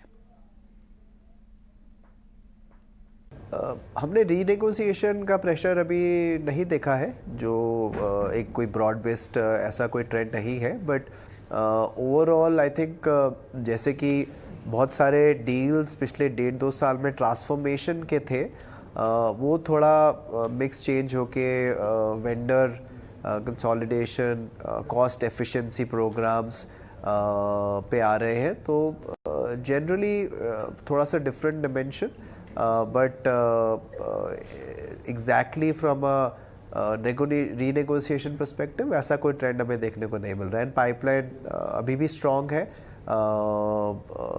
थोड़ा सा क्लोजर टाइम सारे बिजनेसेस और डिलीजेंस कर रहे हैं to close and decide a deal, जिसकी वजह से टाइम थोड़ा इलोंगेट लग रहा है, but deal pipeline, momentum, discussion सब पॉजिटिव कस्टमर्स के साथ चल रहे हैं। ठीक है रोहित जी, अभिषेक बोल रहा हूँ। आपसे ये जानना चाहेंगे, क्योंकि देखिए मार्जिन का जो प्रेशर है ना अक्रॉस द बोर्ड है, पूरी आईटी कंपनीज में हम देख रहे हैं, लेकिन आपके नतीजों में हमने काफ़ी ज़्यादा हिट देखा है और 23 महीने में सबसे लोवेस्ट लेवल पर मार्जिन पहुंच गए हैं। अगर आपसे मैं ये पूछूं कि अगर मार्जिन को सुधारना है, अगर फिर से उसको अगर हम 14% के स्तर तक जाते हुए देखेंगे, तो उसके पीछे आपकी ग्रोथ की क्या स्ट्रेटजी होगी, क्या इनिशिएटिव्स आप ले रहे हैं? अनीशा, मैं कोई एज अ कंपनी गाइडेंस नहीं देना चाहता जो हम एज अ पॉलिसी फॉलो करते हैं, बट मैं लीवर्स आपको बता देता हूँ कि हम नेक्स्ट ईयर पे ओवरऑल मार्जिन को बढ़ते हुए देखना चाहते हैं, और हमारे पास उसके लीवर्स हैं, प्रोडक्टिविटी, हमारा सबकॉन अभी भी 12, 12.5, 13% के आसपास है। हमें लगता है कि वो और भी कम हो सकता है जैसे कि हम आगे बढ़े। क्वार्टरली वेरिएशंस को छोड़ के एनुअल बेसिस पे that is a positive lever for us. उसके अलावा हमारे ऑफशोरिंग, ऑटोमेशन बेनिफिट्स कंटिन्यू करेंगे। हमने ये भी बोला था कि हम थोड़े लार्ज डील में और प्रोडक्टिविटी लाएंगे जिससे हमारा मार्जिन बेटर होगा।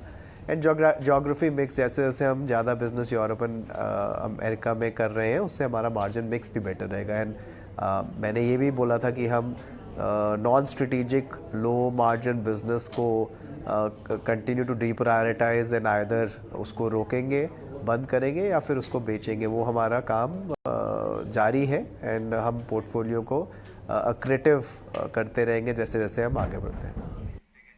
ठीक है रोहित, अगले साल के लिए लीवर्स के लिए क्या संकेत इस वक्त नजर आ रहे हैं? देखिए मार्जिन्स पर आप गाइडेंस नहीं देना चाहते, लेकिन डायरेक्शनली क्या at least it is fair to say 11.2% margins have बॉटम्ड हो चुके हैं क्या, आपकी राय?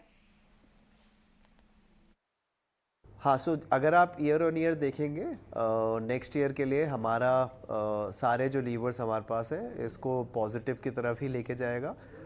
while as you know quarterly variations based on the timing of increases all that vary quarterly fluctuation, but सालाना तरीके से अगर आप इसके देखिए तो ओवरऑल मार्जिन इससे नॉर्थ की तरफ ही जाएगा।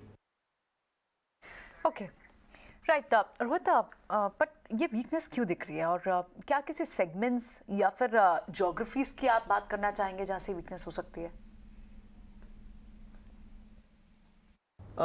रिटेल एक ऐसा सेगमेंट है जहां हमने इस क्वार्टर रिडक्शन देखा, वो काफ़ी कुछ सीजनैलिटी के ऊपर था, बट बियॉन्ड द सीजनैलिटी हमें लगता है कि रिटेल का वीकनेस कंटिन्यू रहेगा। हाईटेक एक अनदर वर्टिकल है जहां कंपनीज काफ़ी कॉस्ट फोकस हो गई हैं, तो वो एक सेगमेंट में थोड़ी एरिया है जहां कंपनीज कॉशियस है।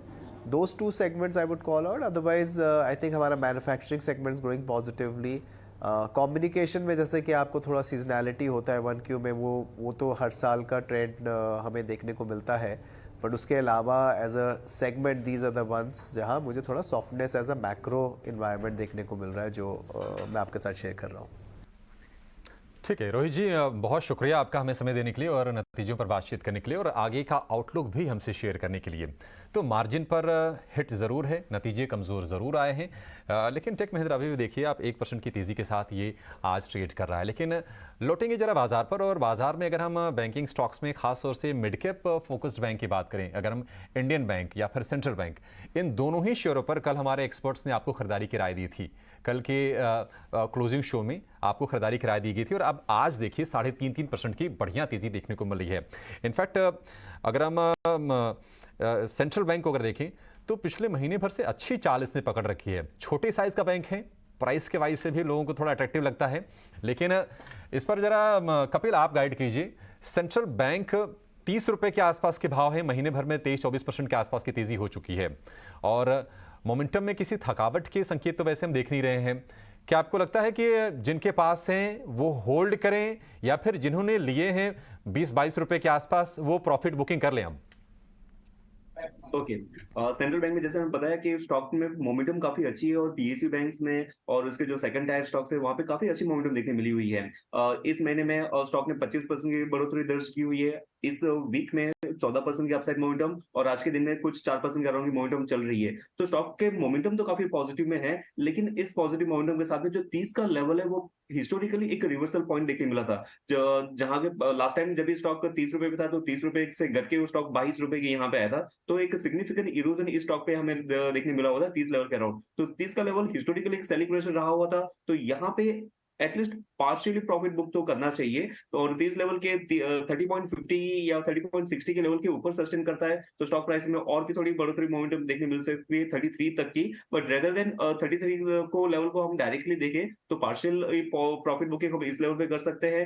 30.50 का लेवल क्रॉस हो जाता है तो 33 के लिए हम वेट कर सकते हैं और उसका ट्रेलिंग स्टॉप लॉस अगर हमें रखना होता है तो कुछ 28 के अराउंड हम इसका ट्रेलिंग स्टॉप लॉस रख सकते हैं। ठीक है, 28 रुपए के स्टॉप लॉस के साथ आप सेंट्रल बैंक को आप खरीद सकते हैं, इसमें तेज़ी बनी रही। लेकिन आज बाजार में इंडेक्स में हम देख रहे हैं कि बिल्कुल थोड़ा सा फ्लैटिश ट्रेड है, एक रेंज में ही है। 17,900 हालांकि होल्ड कर रहा है। सेंसेक्स में 50 अंकों की कमजोरी है, निफ्टी बैंक 112 अंक नीचे है। लेकिन अगर आप ब्रॉडर मार्केट को देखेंगे तो वहां से आपको अच्छी तस्वीर निकल के आती हुई दिखेगी। हर एक गिरने वाले शेयर के मुकाबले 3 बढ़ने वाले शेयर हैं, और उसकी वजह यह है कि आप जो छोटे मझोले स्टॉक्स हैं वहां पर रुझान बहुत अच्छा है। आप एडवांस डिक्लाइन के रेशियोज देखिए, बिल्कुल तेजी वाले मूड को दर्शा रही है वो। लेकिन अगर हम इंडेक्स को देखेंगे तो सपोर्ट भी जो मिल रहा है, विप्रो से सपोर्ट मिल रहा है। हम देख रहे हैं कि टेक महिंद्रा में भी तेजी है। इसके अलावा SBI, RIL जैसे स्टॉक्स भी 1% के आसपास की तेजी के साथ ये इंडेक्स को सपोर्ट देने का काम कर रहे हैं। अभी तक ये संभाल के रखे हुए इसको 17,900 के ऊपर। हालांकि बहुत हल्की सी ही कमजोरी यहाँ पर हम देख रहे हैं। शुरुआत हालांकि ठीक ठाक हुई थी, ग्रीन टेरिटरी में हुई थी। लेकिन बैंकिंग की अगर बात करें रत्नेश, तो JNK बैंक जिस तरह की चाल सेंट्रल बैंक ने दिखाई है, सेम मूव्स हमने JNK बैंक में भी देखा है पिछले 1 महीने के दौरान। क्या आपको लगता है कि यहाँ पर भी तेजी बरकरार रहेगी, या फिर इसमें मुनाफा वसूली की सलाह देंगे, या फ्रेश बाइंग अभी भी करने के मौके हैं, तेजी जारी रहेगी? रत्नेश जी, मेरी आवाज आ रही है आपको? जी रत्नेश, आ रही है आपकी आवाज। तो जम्मू कश्मीर बैंक में भी एक अच्छी तेजी हुई थी, इसके बाद में करेक्शन देखने को मिला था। कंसोलिडेशन के बाद में वापस से फ्रेश ब्रेकआउट हमको देखने को मिल रहा है। मेरे हिसाब से जम्मू कश्मीर बैंक में जो तेजी बनी है ये कंटिन्यू रहेगी। एक बार 59 रुपीज पे जरूर थोड़ा सी इसको रुकावट आएगी, पर उसके ऊपर निकलने पे इसमें 63-64 तक के टारगेट हमको देखने को मिल सकते हैं। मेरी सलाह रहेगी अगर किसी ने लॉन्ग पोजिशन बना रखी है नीचे के स्तर पर 53 रुपए का स्टॉप लॉस लगा के इस पोजिशन को होल्ड करें। थोड़ा सा 62-63 के वहां तक के टारगेट के लिए वेट करना चाहिए। ठीक है, बजाज ऑटो में अच्छी खासी मूव्स रही, नंबर से पहले भी थी, नंबर के बाद भी अब आपको टू व्हीलर स्पेस में, और अब हीरो भी पिछले कई दिनों से कैचअप तो कर रहा है। दोनों रीजंस हैं, टू व्हीलर स्पेस भी और रूरल कंजम्पशन ट्रेंड्स भी अच्छे दिख रहे हैं, जो आपको एटलीस्ट वॉल्यूम ग्रोथ के एक्सपेंशन के मोड से तो आपको FMCG नंबर्स आ रहे हैं, उसमें वो ट्रिगर दिख रहा है। हीरो मोटोकॉर्प की रैली बाद में शुरू हुई है, लेकिन मेजर मूव्स इसमें भी आ चुके हैं कपिल। क्या आप हीरो मोटोकॉर्प को इन लेवल्स पर रेकमेंड करना चाहेंगे, या फिर कुछ डिप का वेट करें? टू व्हीलर्स ऑटो सेक्टर और ऑटो सेक्टर में स्पेसिफिकली टू व्हीलर 3 व्हीलर के सेगमेंट की हम देखते हैं, तो अगर हम उसको ऑर्डर करते हैं तो सबसे ज्यादा स्ट्रेंथ हमें TVS मोटर्स में देखने मिली हुई है। उसके बाद में हमने बजाज ऑटो पे देखने मिला हुआ है, और थर्डली एक हीरो मोटोकॉर्प में मूव थर्ड लेवल पे हीरो मोटोकॉर्प में आता है। तो यहाँ पे अभी कैचअप रैली जैसा हीरो मोटोकॉर्प में देखने मिल रहा है, क्योंकि जो 2780 के लेवल थे थोड़े दिनों पहले के, उसने अच्छे तरीके से 3 से 4 दिन उसके ऊपर सस्टेन किया हुआ है। तो मुझे लग रहा है कि जो उसका अंडर परफॉर्मेंस काफी टाइम से रहा हुआ था हीरो मोटोकॉर्प में, वो अभी कैचअप हो रहा है एक पॉजिटिव मोमेंटम में। टेक्निकली भी जो उसने रेजिस्टेंस लेवल थे उसके काफी आयरन आउट हो चुके हैं, ब्रीच हो चुके हैं, तो यहाँ पे एक पॉजिटिव मोमेंटम हमें देखने मिल सकती है। और ऊपर में जो इसका इमीडिएट रेजिस्टेंस लेवल हमें देखने मिलता है 2540 के करंट लेवल पे चल रहा है, 2600 का मुझे इमीडिएट रेजिस्टेंस लेवल देखने मिल रहा है। तो 60 पॉइंट की अपसाइड मोमेंटम हीरो मोटोकॉर्प में ऑन द कार्ड देखने मिल रही है। को लेके ये भी 2500 के ऊपर ये शेयर ट्रेड कर रहा है। लेकिन IRB इंफ्रा का भी शेयर आज फोकस में है, और उसकी वजह यह है कि कंपनी ने एक बोली जीती है। 2.5% के आसपास की तेज़ी हमें देखने को मिल रही है। लेकिन IRB इंफ्रा के प्लान्स क्या हैं आगे, और अभी जो खबरें आई हैं, किस तरह का ऑर्डर मिला है, कब तक उसका कंप्लीशन है, ये हम इस पर बातचीत करने के लिए IRB इंफ्रा के डायरेक्टर अनिल यादव हमारे साथ खास बातचीत के लिए जुड़ गए हैं। अनिल जी, बहुत शुक्रिया आपका समय देने के लिए, स्वागत है आपका 18 स्वदेश पर। सबसे पहले तो आपसे ये जानना चाहेंगे सर कि इस ऑर्डर के बाद आपकी जो ऑर्डर बुक है वो कितनी हो गई है, और इसके जरा डिटेल्स भी शेयर कर दीजिए हमसे आप। धन्यवाद। ये हमें जो TOT प्रोजेक्ट मिला है वो रफली 7,380 करोड़ का है, और ये प्रोजेक्ट जीतने के बाद हमारा जो TOT का शेयर है अक्रॉस जो भी प्रोजेक्ट अवार्ड हुए इंडिया में रफली 37% हो गया है, और हमारा असेट साइज जो ओवरऑल असेट साइज है वो 70,000 करोड़ के आसपास पहुंच गया है। अगर मैं ऑर्डर बुक की बात करता हूं तो ऑर्डर बुक जो मेरा है रफली 35,000 करोड़ है, उसमें से रफली 10,000 करोड़ के आसपास EPC ऑर्डर बुक है, और 25,000 करोड़ के आसपास का O&M ऑर्डर बुक है, ये प्रोजेक्ट को मिला के। बिल्कुल। साथ ही टोल कलेक्शन के ट्रेंड इस वक्त कैसे नजर आ रहे हैं? कारोबार विस्तार में ये भी एक बड़ा पैरामीटर जिस पर आपको फोकस करना होता है। और अप्रैल की अगर बात करें, अब तक किस तरह के ट्रेंड दिखे हैं आपको टोल कलेक्शन में? तो लास्ट ईयर जो हमने टोल कलेक्शन का ट्रेंड देखा वो काफी अच्छा रहा है, और वो मोमेंटम जो था वो अप्रैल में अभी तक कंटिन्यू होता हुआ दिखा है। और लास्ट ईयर हमने तो कुछ प्रोजेक्ट में डबल डिजिट ट्रैफिक ग्रोथ भी देखे थे, खास करके मुंबई, पुणे और अहमदाबाद, वडोदरा में काफी हेल्दी ग्रोथ दिखा था। इनफैक्ट प्राइवेट इन्वेट के प्रोजेक्ट में भी काफी अच्छा ग्रोथ देखने को हमको मिला था। सर अनिल, क्योंकि आपके पास आप सिर्फ बिटर टोल और ऑपरेशंस के नहीं है, आपको इनफैक्ट मेंटेनेंस और ट्रांसफर के भी कई सारे बड़े ऑर्डर्स मिल रहे हैं और आगे भी अच्छी विजिबिलिटी दिख रही है। अभी फिलहाल आप थोड़ा सा अगर हमें आइडिया दे पाएंगे कौन सी ज्योग्राफी से और कौन से सेगमेंट में सबसे रॉबस्ट ग्रोथ है? तो जो हमारी ग्रोथ आ रही है, हमने इस साल के शुरुआत में कहा था कि रफली हम 6 से 8 हजार करोड़ के ऑर्डर बुक इस साल के लिए टारगेट करेंगे। तो इस साल हमें मतलब एक बीओटी प्रोजेक्ट मिला है जो 2000 करोड़ से ऊपर का था, और अभी एक टीओटी प्रोजेक्ट मिला है जिसका मतलब 7,500 करोड़ के आसपास का वैल्यू है। तो हमें मतलब रफली 9,500 करोड़ से 10,000 करोड़ के ऑर्डर इस साल मिले हैं। और नेक्स्ट फाइनेंशियल ईयर के लिए भी हमारा मतलब जो एम है 6 से 8,000 करोड़ का ऑर्डर बुक, और हम BOT, TOT and HAM in the same order of the preference bid करेंगे। BOT will be the first priority, TOT will be the second priority and HAM will be the third priority. जी, बहुत शुक्रिया आपका समय देने के लिए और इटिनो स्वदेश से खास बातचीत करने के लिए। तो आयुर्वेद इंफ्रा के डायरेक्टर अनिल यादव से हम खास बातचीत ये कर रहे थे, और एक बड़ा ऑर्डर मिला है और उस पर वो डिटेल भी शेयर कर रहे थे।